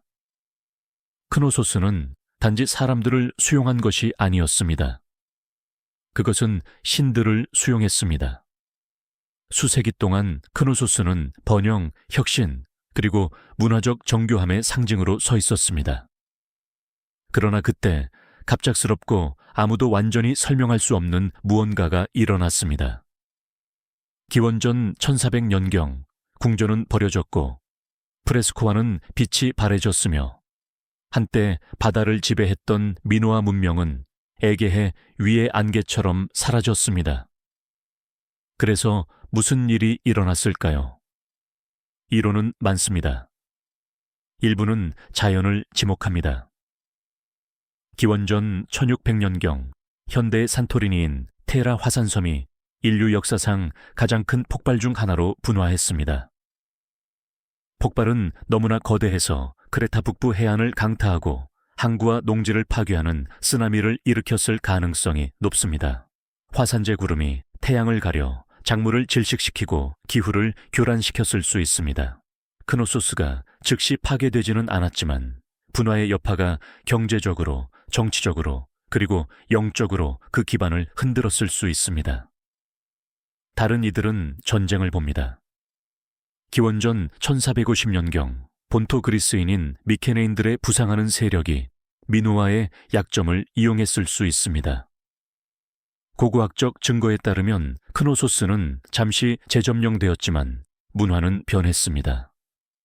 예술은 더 군사적으로 변했습니다. 미노아 문자인 선문자 A는 미케네 서기들이 사용하는 선문자 B로 대체되었습니다. 한때 뱀 여신과 황소 춤꾼들로 번성했던 궁전은 이제 외국어로 속삭였습니다. 일부 학자들은 미케네인들이 다닐 정복으로 침략한 것이 아니라 처음에는 무역을 통해, 그 다음에는 영향력을 통해, 그리고 마침내 지배를 통해 점차적으로 섬을 흡수했다고 믿습니다. 다른 이들은 내분, 즉 시민봉기, 정치적 불안정 또는 엘리트의 실패가 그만큼 기여했을 수 있다고 주장합니다. 그러나 놀라운 점은 폐허에서 폭력의 증거가 거의 보이지 않는다는 것입니다. 불에 탄 해골도 대량 학살의 흔적도 없습니다. 크노소스는 비명과 함께 무너지지 않았습니다. 그것은 속삭임과 함께 무너졌습니다.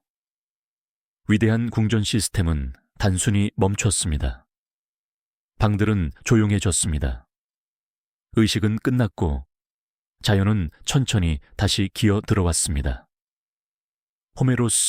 호머가 그의 서사시에서 크레타에 대해 노래할 무렵 크노소스는 이미 고대의 신화, 즉 왕, 괴물, 그리고 미궁의 이야기에 얽힌 기억이었습니다. 그리고 어쩌면 그것이 적절할지도 모릅니다. 왜냐하면 크노소스를 죽인 것은 단지 분화나 침략이 아니었기 때문입니다. 그것은 시간이었고 모든 위대한 것들이 아무리 아름답더라도 결국 새로운 제국의 무게 아래 사라지는 방식이었습니다. 하지만 뼈는 남습니다. 그리고 자세히 들어보면 미궁은 여전히 땅 밑에서 윙윙거립니다. 수천 년 동안 크노소스는 크레타의 흙 아래 묻혀 있었습니다. 시간 속에 잊힌 또 다른 돌무더기. 그 이름은 잊혀졌고 그 신화는 왜곡되었으며 그 벽은 올리브 숲과 먼지에 삼켜졌습니다.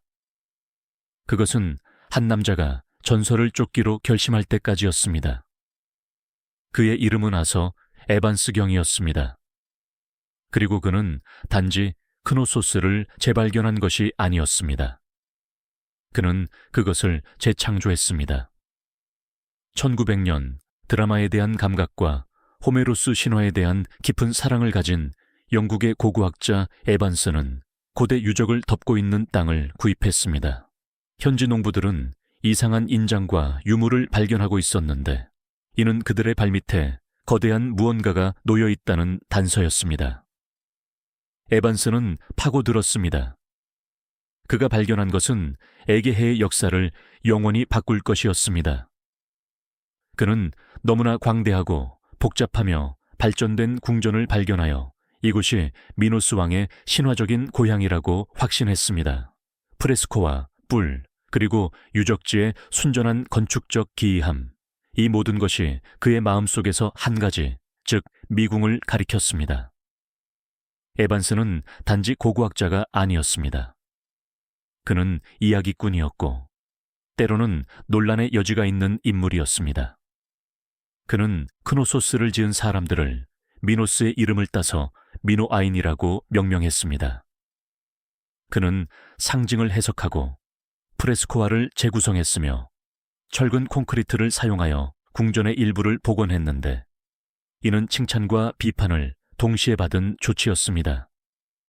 어떤 이들은 그것을 선견지명이라고 부르고 다른 이들은 문화 파괴 행위라고 부릅니다. 왜냐하면 오늘날 크노소스에서 보는 것은 부분적으로는 고대 유적이고 부분적으로는 에드워드 시대의 상상력이기 때문입니다. 그럼에도 불구하고 에반스는 다른 누구도 감히 하지 못했던 일을 해냈습니다. 그는 크노소스를 다시 살려냈습니다. 그는 유럽의 고전 그리스보다 훨씬 오래된 청동기 시대 세계, 즉 예술, 미스터리, 그리고 해양적 우아함의 문명을 엿볼 수 있게 해주었습니다. 그는 또한 아직 해독되지 않은 선문자 A, 스크립트를 발굴하여 언어, 문자, 해독 능력, 그리고 우리 역사적 이해의 한계에 대한 새로운 질문을 열었습니다. 하지만 에반스는 돌을 발굴하는 것 이상을 해냈습니다. 그는 신화를 부활시켰고 역사가들에게 미궁의 전설 뒤에는 실제적이고 복잡하며 매우 인간적인 무언가, 즉 미로처럼 느껴지는 궁전, 그림자 속으로 사라진 문명, 그리고 땅을 벗겨내어 상상했던 것보다 훨씬 더 이상하고 아름다운 이야기를 발견한 한 남자가 있었다는 사실을 직시하게 만들었습니다. 크노소스는 3000년 동안 잠들어 있었습니다. 에반스는 그것을 깨운 종을 울렸습니다. 크노소스를 걷는 것은 단지 건축물을 걷는 것이 아닙니다. 당신은 상징의 언어를 걷고 있는 것입니다.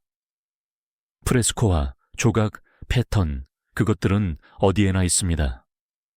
하지만 미노아인들은 우리에게 로제타석을 남기지 않았습니다. 그들의 주요 문자인 선문자 A는 여전히 해독되지 않고 있습니다. 그래서 우리는 그들의 생각을 읽는 대신 석고 위에 그려지고 벽에 새겨지고 패턴 속에 숨겨진 그들을 보아야만 합니다. 그들은 정확히 무엇을 말하려고 했을까요? 크노소스의 예술은 고대 세계의 어떤 것과도 다릅니다. 전쟁에 대한 집착도 줄지어 선 왕들이나 전투로 단련된 영웅들도 없습니다. 대신 우리는 자연, 뛰어오르는 돌고래, 피어나는 백합, 날아가는 새, 그리고 신성한 황소를 발견합니다. 인간들은 살아있고 우아하며 종종 춤을 추거나 의식을 행하고 있습니다. 위험을 암시하는 장면에서조차 리듬과 아름다움이 있습니다. 미노아인들은 정복을 기록하고 있었던 것이 아닙니다. 그들은 생명의 순환과 아마도 우주적 질서를 찬미하고 있었습니다. 하지만 가장 상징적인 상징은 쌍도끼, 즉 라브리스, 람리스입니다. 크노소스 전역의 성소, 프레스코와 심지어 돌에 새겨진 채로 발견됩니다. 쌍도끼는 종교적 상징으로 여겨지며 아마도 여성 신성이나 천체의 순환과 관련이 있을 것입니다. 어떤 이들은 미궁 라비린트이라는 단어 자체가 라브리스에서 파생되었을 수 있다고 제안하며 미궁을 함정이 아니라 쌍도끼의 집, 즉 신성한 공간으로 만듭니다. 그리고 봉헌의 뿔이 있습니다. 벽 꼭대기와 제단에 놓인 양식화된 황소 뿔입니다. 이것들은 신성한 공간을 평범한 공간과 구분하는 종교적 표식이었을 수 있습니다. 황소와 황소 뛰어넘기 의식의 빈번한 묘사와 결합하면 이 동물이 깊은 영적 중요성을 가졌음이 분명합니다. 그것이 자연, 다산, 혼돈 또는 신의 현존을 대표했는지에 대해서는 아무도 동의하지 않습니다. 하지만 황소는 어디에나 있습니다. 크노소스의 배치조차도 상징적인 의미를 가질 수 있습니다. 일부 고고학자들은 그것이 단지 기능만을 위해 지어진 것이 아니라 천체나 계절의 패턴을 반영하기 위해 지어졌다고 믿습니다. 그 구불구불한 복도와 중첩된 방들은 삶, 죽음, 그리고 지하 세계를 통한 여정, 즉 물리적 감옥이 아닌 영적 미궁을 나타낼 수 있습니다. 하지만 해독된 문자가 없다면 모든 이론은 통찰력과 상상력 사이에 가하는 선을 걷습니다. 민호아인들은 이야기가 아닌 상징으로 말했습니다. 그래서 우리는 해석해야만 합니다. 크노소스는 무엇을 말하고 있는가? 우리는 리듬을 듣습니다. 우리는 이미지를 봅니다. 하지만 신화 속으로 풀려나가는 실타래처럼 그 의미는 여전히 손에 닿지 않는 곳에 남아 있습니다. 크노소스는 폐허이지만 죽은 것처럼 느껴지지는 않습니다. 오늘날 그 복도를 걸으면 표면 바로 아래에서 윙윙거리는 무언가를 느낄 것입니다. 유령도 신도 아닌 사라지기를 거부하는 신화, 삶, 그리고 질문들의 메아리입니다. 그 몰락 후 수천 년이 지난 지금도 크노소스는 여전히 우리를 그 미궁 속에 붙들고 있습니다. 관광객들은 그 홀을 헤매고, 고고학자들은 답을 파고, 작가들은 그 그림자에서 영감을 받은 새로운 이야기를 짓습니다. 미노타우로스는 신화일지 모르지만 미궁의 느낌은 진짜입니다. 우리는 누가 크노소스를 다스렸는지 모릅니다. 우리는 그 왕, 여왕 또는 사제들의 이름을 모릅니다. 우리는 그들이 속삭였던 기도나 그들이 살았던 법을 모릅니다. 하지만 우리는 그들이 아름다움을 사랑했다는 것을 압니다. 우리는 그들이 자연을 숭배했다는 것을 압니다. 우리는 그들이 건축과 예술, 의식과 현실 사이의 균형을 이해했다는 것을 압니다. 그리고 우리는 그들이 최초였다는 것을 압니다. 파르테논 신전 이전에, 로마 이전에, 히브리 신전이나 페르시아 궁전 이전에 크노소스가 있었습니다. 도시이기도 했던 궁전, 신전이기도 했던 도시, 어쩌면 이야기이기도 했을 신전. 왜냐하면 아마도 그것이 미궁의 진짜 정체일 것이기 때문입니다. 감옥도 퍼즐도 아닌 돌에 새겨진 서사, 건축적 형태의 신화. 미노타우로스의 전설은 무에서 생겨난 것이 아닙니다. 그것은 이곳, 그 복도의 혼란스러움, 그 황소 의식에 대한 경외심, 그리고 그것을 이해하려 했던 세대들에게 불러일으킨 경외심에서 나왔습니다. 그리스인들은 그것을 이야기로 만들었습니다. 우리는 그것을 고고학으로 만들었습니다. 하지만 그 핵심에서 크노소스는 항상 둘 다였습니다. 오늘날 우리는 대낮에 그 폐허를 걸을 수 있습니다. 우리는 사진을 찍고 지도를 그리고 심지어 그 프레스코화를 복원할 수도 있습니다. 하지만 미스터리는 사라지지 않았습니다. 사실과 전설 사이의 경계는 여전히 돌 위의 아지랑이처럼 반짝입니다. 아마도 그래서 크노소스가 계속 존재하는 이유일 것입니다. 우리에게 모든 답을 주지 않기 때문입니다. 역사는 때때로 해결되는 것이 아니라 느껴져야 한다는 것을 상기시켜줍니다. 그리고 고대에 얽히고 설킨 반쯤 기억되는 크노소스는 단지 지도 위의 장소가 아닙니다. 그것은 질문입니다. 매 걸음마다 우리를 더 깊이 이끄는 질문. 그리고 테스스처럼 우리 모두는 여전히 그 시를 따라가고 있습니다. 고대의 공학자들은 자신들이 무엇을 하고 있는지 정확히 알고 있었습니다. 가장 초기의 공성추는 손으로 드는 형태였습니다. 병사들이 팀을 이루어 단순히 통나무를 들어올려 광분한 벌목꾼처럼 적의 방어시설에 내리쳤습니다. 하지만 시간이 지나면서 공성추는 진화했습니다. 공학자들은 종종 화살과 끓는 기름으로부터 병사들을 보호하기 위한 지붕이 있는 바퀴 달린 틀 안에 공성추를 장착하면 그것이 단순한 도구에서 공포의 무기로 변한다는 것을 깨달았습니다. 공성전의 대가였던 아시리아인들은 공성추를 심리적 무기로 만들었습니다.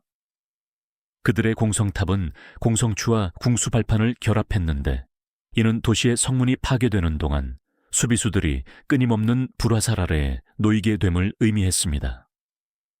니네베의 부조조각은 뾰족한 철제 끝을 가진 공성추가 마치 느리게 움직이는 파괴의 신처럼 반란 도시의 성문으로 굴러가는 모습을 보여줍니다. 그리고 그들이 부수고 있었던 것은 정문만이 아니었습니다. 공성추는 종종 벽의 약한 지점을 뚫거나 망루를 부수거나 성문을 완전히 무너뜨리는 데 사용되었습니다. 그들의 존재는 한 가지를 의미했습니다. 항복하거나 당신의 방어시설이 오래된 빵처럼 부서지는 것을 지켜보거나. 그리스인들은 그것을 개량했고 로마인들은 그것을 완성했습니다. 로마 공학자들은 라틴어로 수샹을 의미하는 아리에스라고 불리는 거대한 공성추를 만들었는데 이는 거대한 공성용, 엄폐물 안에서 사슬이나 밧줄에 매달려 있었습니다. 어떤 것들은 너무 커서 수십 명의 인원이 작동해야 했습니다. 그리고 그 흔들리는 통나무의 리듬은 돌 위를 구르는 천둥 소리처럼 들렸다고 합니다. 그러나 그 모든 무지막지한 힘에도 불구하고 공성추는 진지한 팀워크를 필요로 했습니다.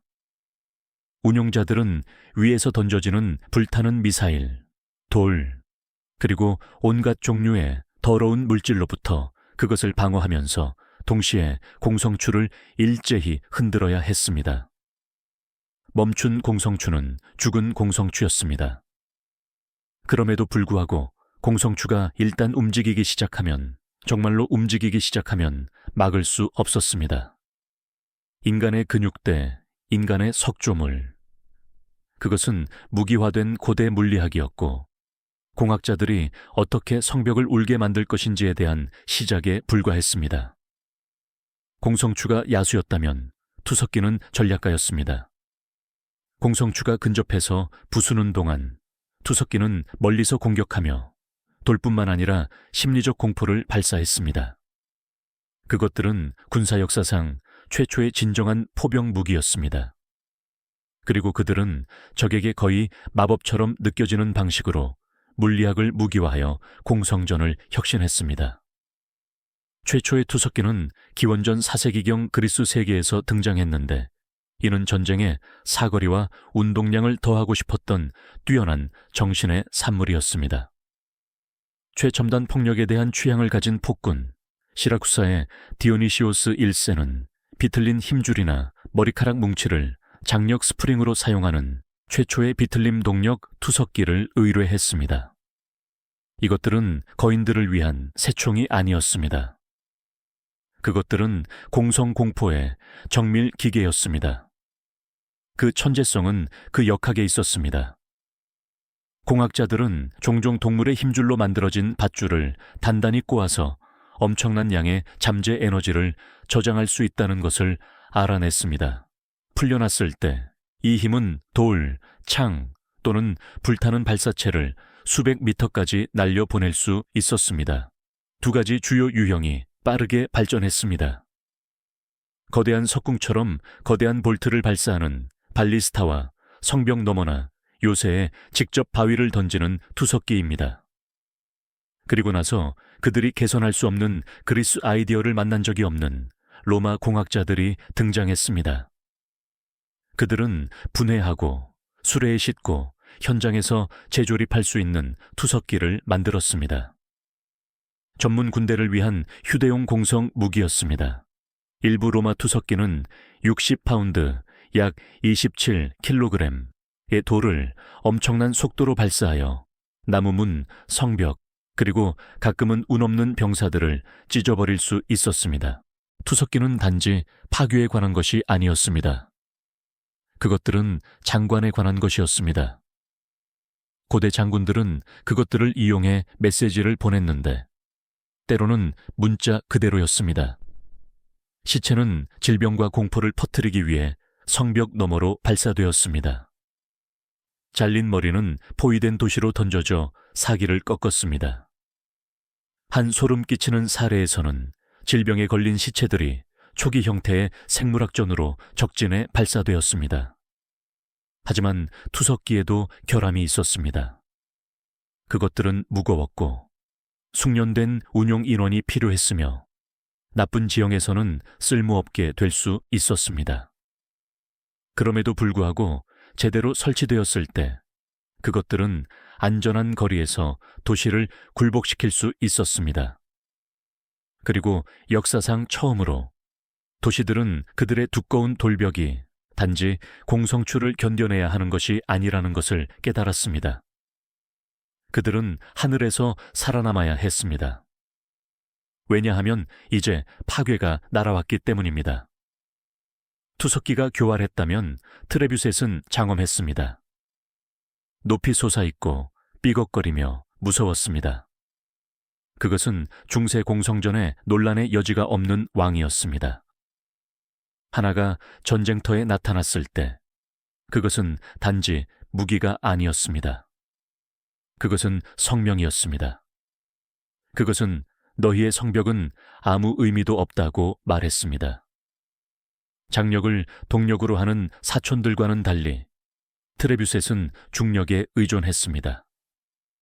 그 핵심에는 간단한 원리가 있었습니다.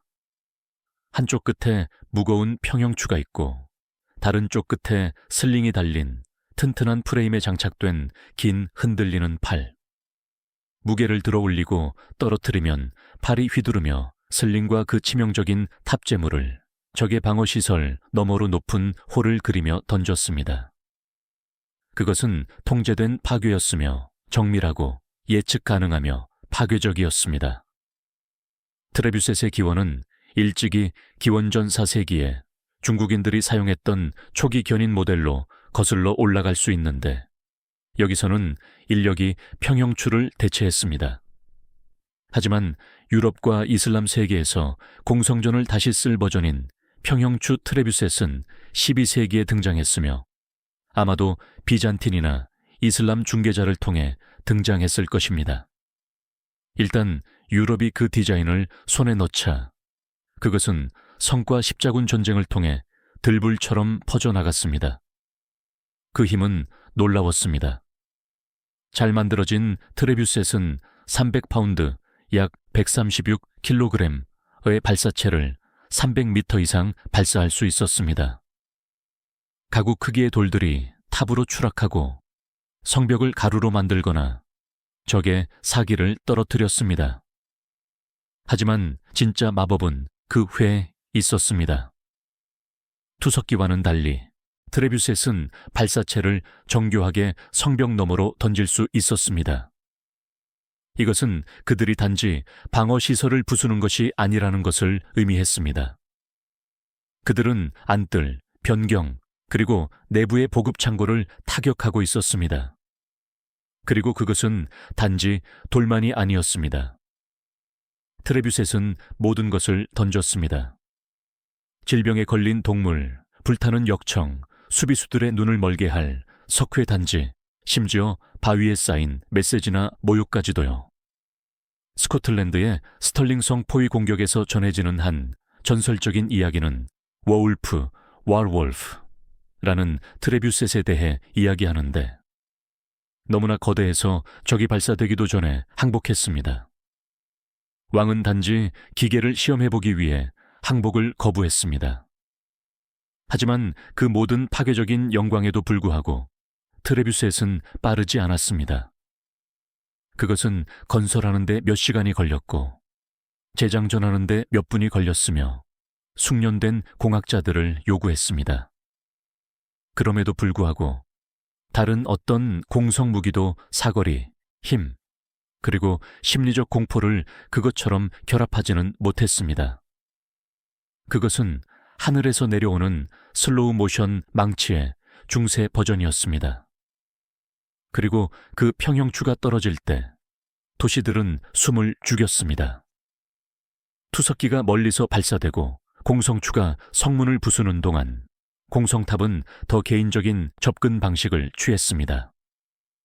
그들은 적의 정문 바로 앞까지 굴러가서 무장한 침입자들을 내려놓았습니다. 불을 막기 위해 젖은 가죽으로 덮여 있고 궁수와 창병으로 가득한 바퀴 달린 나무 마천루를 상상해 보십시오. 그것이 바로 공성탑이었습니다. 고대의 장갑차이자 이동식 요새였습니다. 그리고 이것들 중 하나가 당신의 성벽을 향해 덜거덕거리기 시작했을 때 당신은 진짜 싸움이 곧 시작될 것이라는 것을 알았습니다. 공성탑은 미묘하지 않았습니다. 그것들은 크고 대담했으며 제대로 사용되었을 때 무섭도록 효과적이었습니다. 아시리아인들이 기원전 9세기에 그것들을 배치한 최초의 민족 중 하나였을지 모르지만 그 디자인을 연극적인 극단으로 끌어올린 것은 그리스인들, 특히 헬레니즘 왕국들이었습니다. 기원전 305년 로도스 공성전 당시 마케도니아의 장군 데메트리오스는 헬레폴리스, 즉 도시의 점령자라고 불리는 9층짜리 탑을 건설했습니다. 그것은 높이가 100피트, 약 30미터가 넘었고 투석기를 갖추고 있었으며 철판으로 덮여 있었고 수천 명의 병사들에 의해 움직였습니다. 그것은 또한 자신의 무게에 짓눌려 무너지기도 했습니다. 하지만 그 야망은 타의 추종을 불허했습니다. 공성탑 뒤에 숨은 논리는 간단했습니다. 성벽은 넘어갈 수 없을 때만 효과가 있습니다. 공성탑은 공격자들이 성벽 위로 내려와 성문과 사다리를 우회할 수 있는 높은 발판을 만들어 그 이점을 없앴습니다. 최상층 갑판에서 궁수들은 수비수들에게 죽음의 비를 내릴 수 있었고 하층의 부대들은 탑승을 준비했습니다. 하지만 이 탑들은 무적이 아니었습니다. 그것들은 느렸고 지늘게 취약했으며 불화살, 굴러떨어지는 바위, 심지어 파괴된 지형을 가진 수비수들에게 주요 표적이었습니다. 똑똑한 수비수들은 탑의 접근을 막기 위해 도랑을 파거나 해자를 물로 채우거나 대항 성벽 방어라고 알려진 2차 내벽을 건설했습니다. 그럼에도 불구하고 그것들이 효과가 있었을 때 그것들은 엄청난 효과를 발휘했습니다. 성벽에 구멍이 뚫리는 것도 한 가지 일이었지만 자신의 성벽이 갑자기 적군 병사들로 붐비게 되는 것은 혼돈 그 자체였습니다. 공성탑은 전장을 수평적인 힘의 대결에서 수직적인 생존 경쟁으로 바꾸었습니다. 그것들은 높이를 자산이자 부채로 만들었습니다. 그리고 일단 공성탑에서 성벽으로 도약판이 내려지면 돌아갈 길은 없었습니다. 백병전의 지옥을 맞이할 시간이었습니다. 공성추가 부수고 트레뷰셋이 솟구치는 동안 가장 파괴적인 공성 전술 중 일부는 조용히 지하에서 일어났습니다. 공성 터널링, 즉 사핑은 도시를 그 기반이 되는 땅을 제거함으로써 패배시키는 어두운 기술이었습니다. 말 그대로 그 아이디어는 고대부터 있었고 끔찍할 정도로 효과적이었습니다. 적의 성벽 아래를 파고 나무 지지대로 받친 다음 그 지지대에 불을 붙입니다. 목재가 타버리면 터널이 무너지고 성벽의 기초도 함께 무너집니다. 한순간 당신의 도시는 굳건히 서 있었습니다. 다음 순간 외벽의 거대한 부분이 오래된 빵처럼 부서져 내렸습니다. 이 방법은 화려해 보이지 않았습니다. 거대한 기계도 천둥 같은 발사도 없었지만 터널링은 요새 전쟁에 느리고 보이지 않는 살인자였습니다. 아시리아인들은 그것의 초기 버전을 실행했지만 이 기술은 그리스인, 페르시아인, 그리고 후기 중세 유럽 군대와 함께 완전한 성숙에 도달했습니다. 기원전 429년 플라타이아 공성전에서 스파르타인들은 성벽 아래로 터널을 파려고 시도했지만 수비수들이 대응 터널을 파서 중간에 그들을 가로막아 흙을 칼싸움에 악몽으로 바꾸었습니다. 이 방어 전술은 카운터마이닝으로 알려지게 되었고 공성전에 섬뜩한 요소를 더했습니다. 칠흑 같은 어둠 속에서 땅속 수백 피트 아래에서 적의 곡괭이 소리를 들으며 파고드는 병사들을 상상해 보십시오. 그들이 두드리는 소리를 듣는 순간 그들은 가로채기 위에 달려갔고 종종 횃불빛 아래에서 칼과 삽으로 싸우는 폭력적이고 폐소공포증을 유발하는 작은 전투로 이어졌습니다. 그것에는 영광이 없었습니다. 오직 공포, 질식, 그리고 흙먼지뿐이었습니다. 하지만 지하 굴착이 성공했을 때 그 결과는 재앙적이었습니다. 가장 악명 높은 사례 중 하나는 1212년 영국 로체스터 성공성전에서 나왔습니다. 존 왕의 군대는 남쪽 성벽 아래로 터널을 파고 광산에 돼지 지방을 채워 불을 붙였습니다.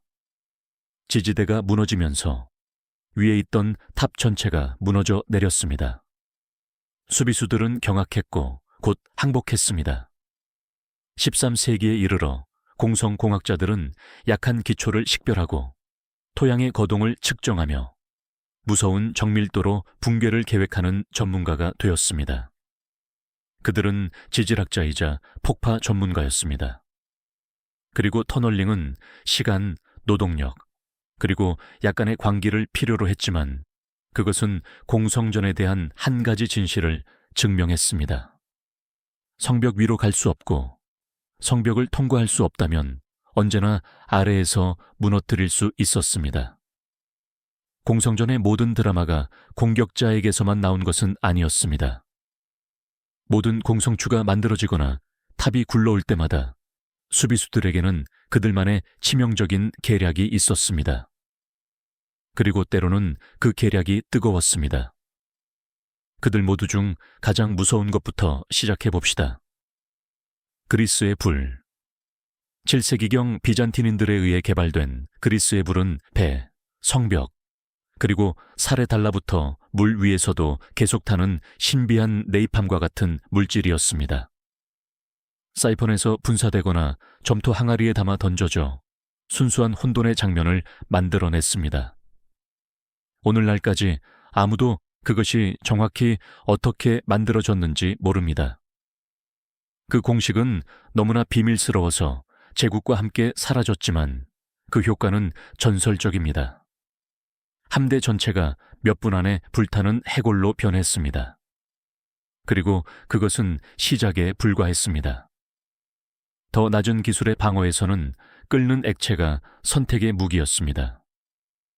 끓는 물, 기름 또는 모래가 살인 구멍, 즉 관문이나 탑의 천장에 있는 그 예스러운 구멍을 통해 바로 아래의 침입자들에게 부어졌습니다.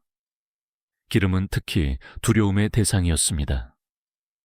물과는 달리 피부에 달라붙어 옷과 갑옷 속으로 스며든 후에 불이 붙었습니다. 공성 사다리를 오르다가 결코 끌 수 없는 불길에 휩싸이는 것을 상상해 보십시오. 뜨거운 모래는 덜 극적이지만 그 자체로 악랄했습니다.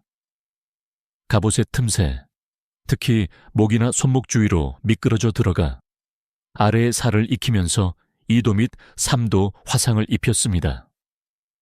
멀리서 보면 인상적이지 않았지만 대담한 전사들을 몇 초 만에 비명을 지르는 난파선으로 만들었습니다. 수비수들은 또한 오래된 물리학 법칙에 의존했습니다. 중력은 무기가 되었습니다. 거대한 돌, 통나무, 심지어 죽은 동물까지도 성벽 위에서 공성기계나 밀집된 부대 위로 떨어뜨렸습니다. 목표는 단지 죽이는 것이 아니었습니다. 기계와 사기를 동시에 부수는 것이었습니다. 그리고 함정이 있었습니다. 숨겨진 구덩이, 무너지는 다리, 뾰족한 바리케이드. 성은 침입을 늦추고 혼란시키고 벌하기 위해 설계된 고통의 퍼즐이 되었습니다. 이 모든 것은 한 가지 목적을 위한 것이었습니다. 지연. 성벽이 버티는 매 순간은 적의 보급선이 얇아지고 진영에 질병이 퍼지거나 지원군이 도착하는데 더 가까워지는 순간이었습니다. 공성전은 소모전이었습니다. 그리고 공격자들이 물리학을 편에 두는 동안 수비수들은 창의력과 들끓는 분노를 가졌습니다. 공성전에서 순수한 파괴는 목표의 절반에 불과했습니다. 나머지 절반은 심리적 지배, 즉 성벽이 무너지기 전에 수비수들의 의지를 꺾는 것이었습니다. 공성무기는 단지 전쟁 도구가 아니었습니다. 그것들은 거대하고 삐걱거리며 불타는 파멸의 상징이었습니다. 공성탑의 모든 끙끙거리는 바퀴 소리, 트레뷰셋이 던진 모든 홀을 그리는 바위는 성벽 뒤에 있는 사람들의 마음에 하나의 씨앗을 심도록 설계되었습니다. 당신은 안전하지 않다. 고대 지휘관들은 이것을 알고 있었습니다. 아시리아인들은 그들의 공성기계를 공개적으로 행진시켰고 화려하게 사막을 가로질러 끌고 갔습니다. 로마인들은 적이 보는 바로 앞에서 공성진지를 건설하여 수비수들이 공성추가 조립되고 투석기가 시험되는 것을 지켜보게 했습니다. 공성전은 연극이었고 공포는 각본의 일부였습니다. 때로는 탑재물 자체가 메시지를 전달했습니다. 사절이나 장군들의 잘린 머리가 종종 갑옷을 입은 채로 성벽 너머로 발사되었습니다. 콘스탄티노플 공성전에서 수비수들은 돌뿐만 아니라 시체로도 포격을 받았습니다. 질병에 걸린 시체는 공황과 역병을 퍼뜨리기 위해 발사되었습니다. 1346년 몽골의 카파 공성전 당시 역병에 감염된 시체를 성벽 너머로 던진 것이 유럽에서 흑사병 발병을 촉발하는 데 도움이 되었다고 믿어집니다. 트레뷰셋은 단지 무기가 아니었습니다. 그것은 선언이었습니다. 이 거인들 중 하나가 제자리에 굴러 들어오면 요새 안의 모든 사람들은 그것을 보기 전에 들을 수 있었습니다. 윈치의 삐걱거리는 소리, 밧줄에 갈리는 소리, 다가오는 폭풍의 심장 박동처럼 쿵 하는 평형추의 묵직한 소리. 하지만 가장 위험한 부분은 미지의 것이었습니다. 다음에 무엇이 올지 결코 알 수 없었습니다. 바위일까, 불타는 통일까, 화살비일까, 아니면 그냥 침묵일까. 공학자들이 조준을 조종하는 동안에 불길하고 무거운 침묵. 소리조차도 심리적 무기가 되었습니다. 공성추의 규칙적인 쿵소리나 발사 전의 갑작스러운 침묵은 수비수들을 기대로 미치게 만들었습니다. 지휘관들에게 목표는 절망을 만드는 것이었습니다. 저항이 무의미하고 그들의 신들이 그들을 버렸으며 그들의 성벽이 운명의 길에 놓인 일시적인 장애물에 불과하다는 것을 적에게 확신시키는 것이었습니다. 그리고 그 정신적 댐이 마침내 무너졌을 때 성문은 종종 싸움 없이 열렸습니다. 왜냐하면 공성전에서는 때때로 마음이 석조물보다 먼저 무너졌기 때문입니다. 화약이 중세 후기 전장에 천둥처럼 울려 퍼지면서 전통적인 공성기계의 시대는 느리고 산산조각 나는 종말을 맞았습니다. 하지만 그들의 유산은 사라지지 않았습니다. 그것은 진화했습니다. 대포의 발명은 모든 것을 바꾸었습니다. 잘 조준된 대포 한 발이 트레뷰셋이 몇 시간을 걸려 이룬 것을 몇 초 만에 해낼 수 있었습니다. 한때 뚫을 수 없다고 여겨졌던 돌벽은 부채가 되었습니다. 15세기에 이르러 유럽의 위대한 성들은 지하 굴착이나 불이 아니라 성벽을 뚫고 들어오는 철탄에 의해 무너지고 있었습니다. 공성전은 폭발적이고 잔인하며 귀를 먹먹하게 하는 다음 단계로 들어섰습니다. 그럼에도 불구하고 고대 공성 공학자들이 세운 원칙들은 결코 사라지지 않았습니다. 현대 포병은 여전히 투석기와 트레뷰셋에 빚을 지고 있습니다. 모든 탄도미사일과 장거리 곡사포는 단지 같은 질문에 대한 하이테크 후손일 뿐입니다. 어떻게 멀리서 깨뜨릴 수 없도록 만들어진 것을 깨뜨리는가?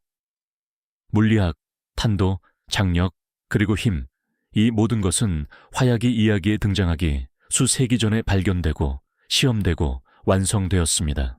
오늘날의 군사 심리학조차도 충격과 공포, 압도적인 화력, 가시적인 지배력은 고대 공성 전술에 뿌리를 두고 있습니다. 깃발을 펄럭이며 전진하는 저 우뚝 솟은 공성 기계들은 원래의 충격과 공포였습니다. 그것들은 단지 성벽을 뚫는 것에 관한 것이 아니었습니다. 그것들은 도시의 정신을 꺾는 것에 관한 것이었습니다. 당신은 여전히 고대 도시의 폐허에 새겨진 그들의 유산을 볼 수 있습니다. 로마의 공성 경사로가 여전히 사막에 상처를 남기고 있는 마사대서, 상상할 수 있는 모든 기계에 맞서 1000년 동안 서 있던 겹겹의 성벽이 있던 콘스탄티노플에서, 둥근 탑과 각진 보루가 다음 공성전에서 살아남기 위해 끊임없이 자신을 재설계하는 세계의 이야기를 들려주는 유럽 전역의 성에서, 그리고 오늘날 드론과 위성 유도 미사일의 세계에서도 공성전은 사라지지 않았습니다. 단지 디지털화되었을 뿐입니다. 도시는 여전히 포위됩니다. 수비수들은 여전히 고립됩니다. 성벽은 이제 방화벽, 봉쇄, 심지어 언론 통제입니다. 하지만 공성전의 영혼은 그대로 남아 있습니다. 누군가는 들어가고 싶어 하고 누군가는 막고 싶어 합니다. 그리고 양쪽 모두 이기기 위해 기다리고 건설하고 부술 의향이 있습니다. 공성추는 사라졌습니다. 트레비스의 박물관 작품입니다. 하지만 공성전의 정신, 그것은 여전히 살아있고 언제나처럼 파괴적입니다.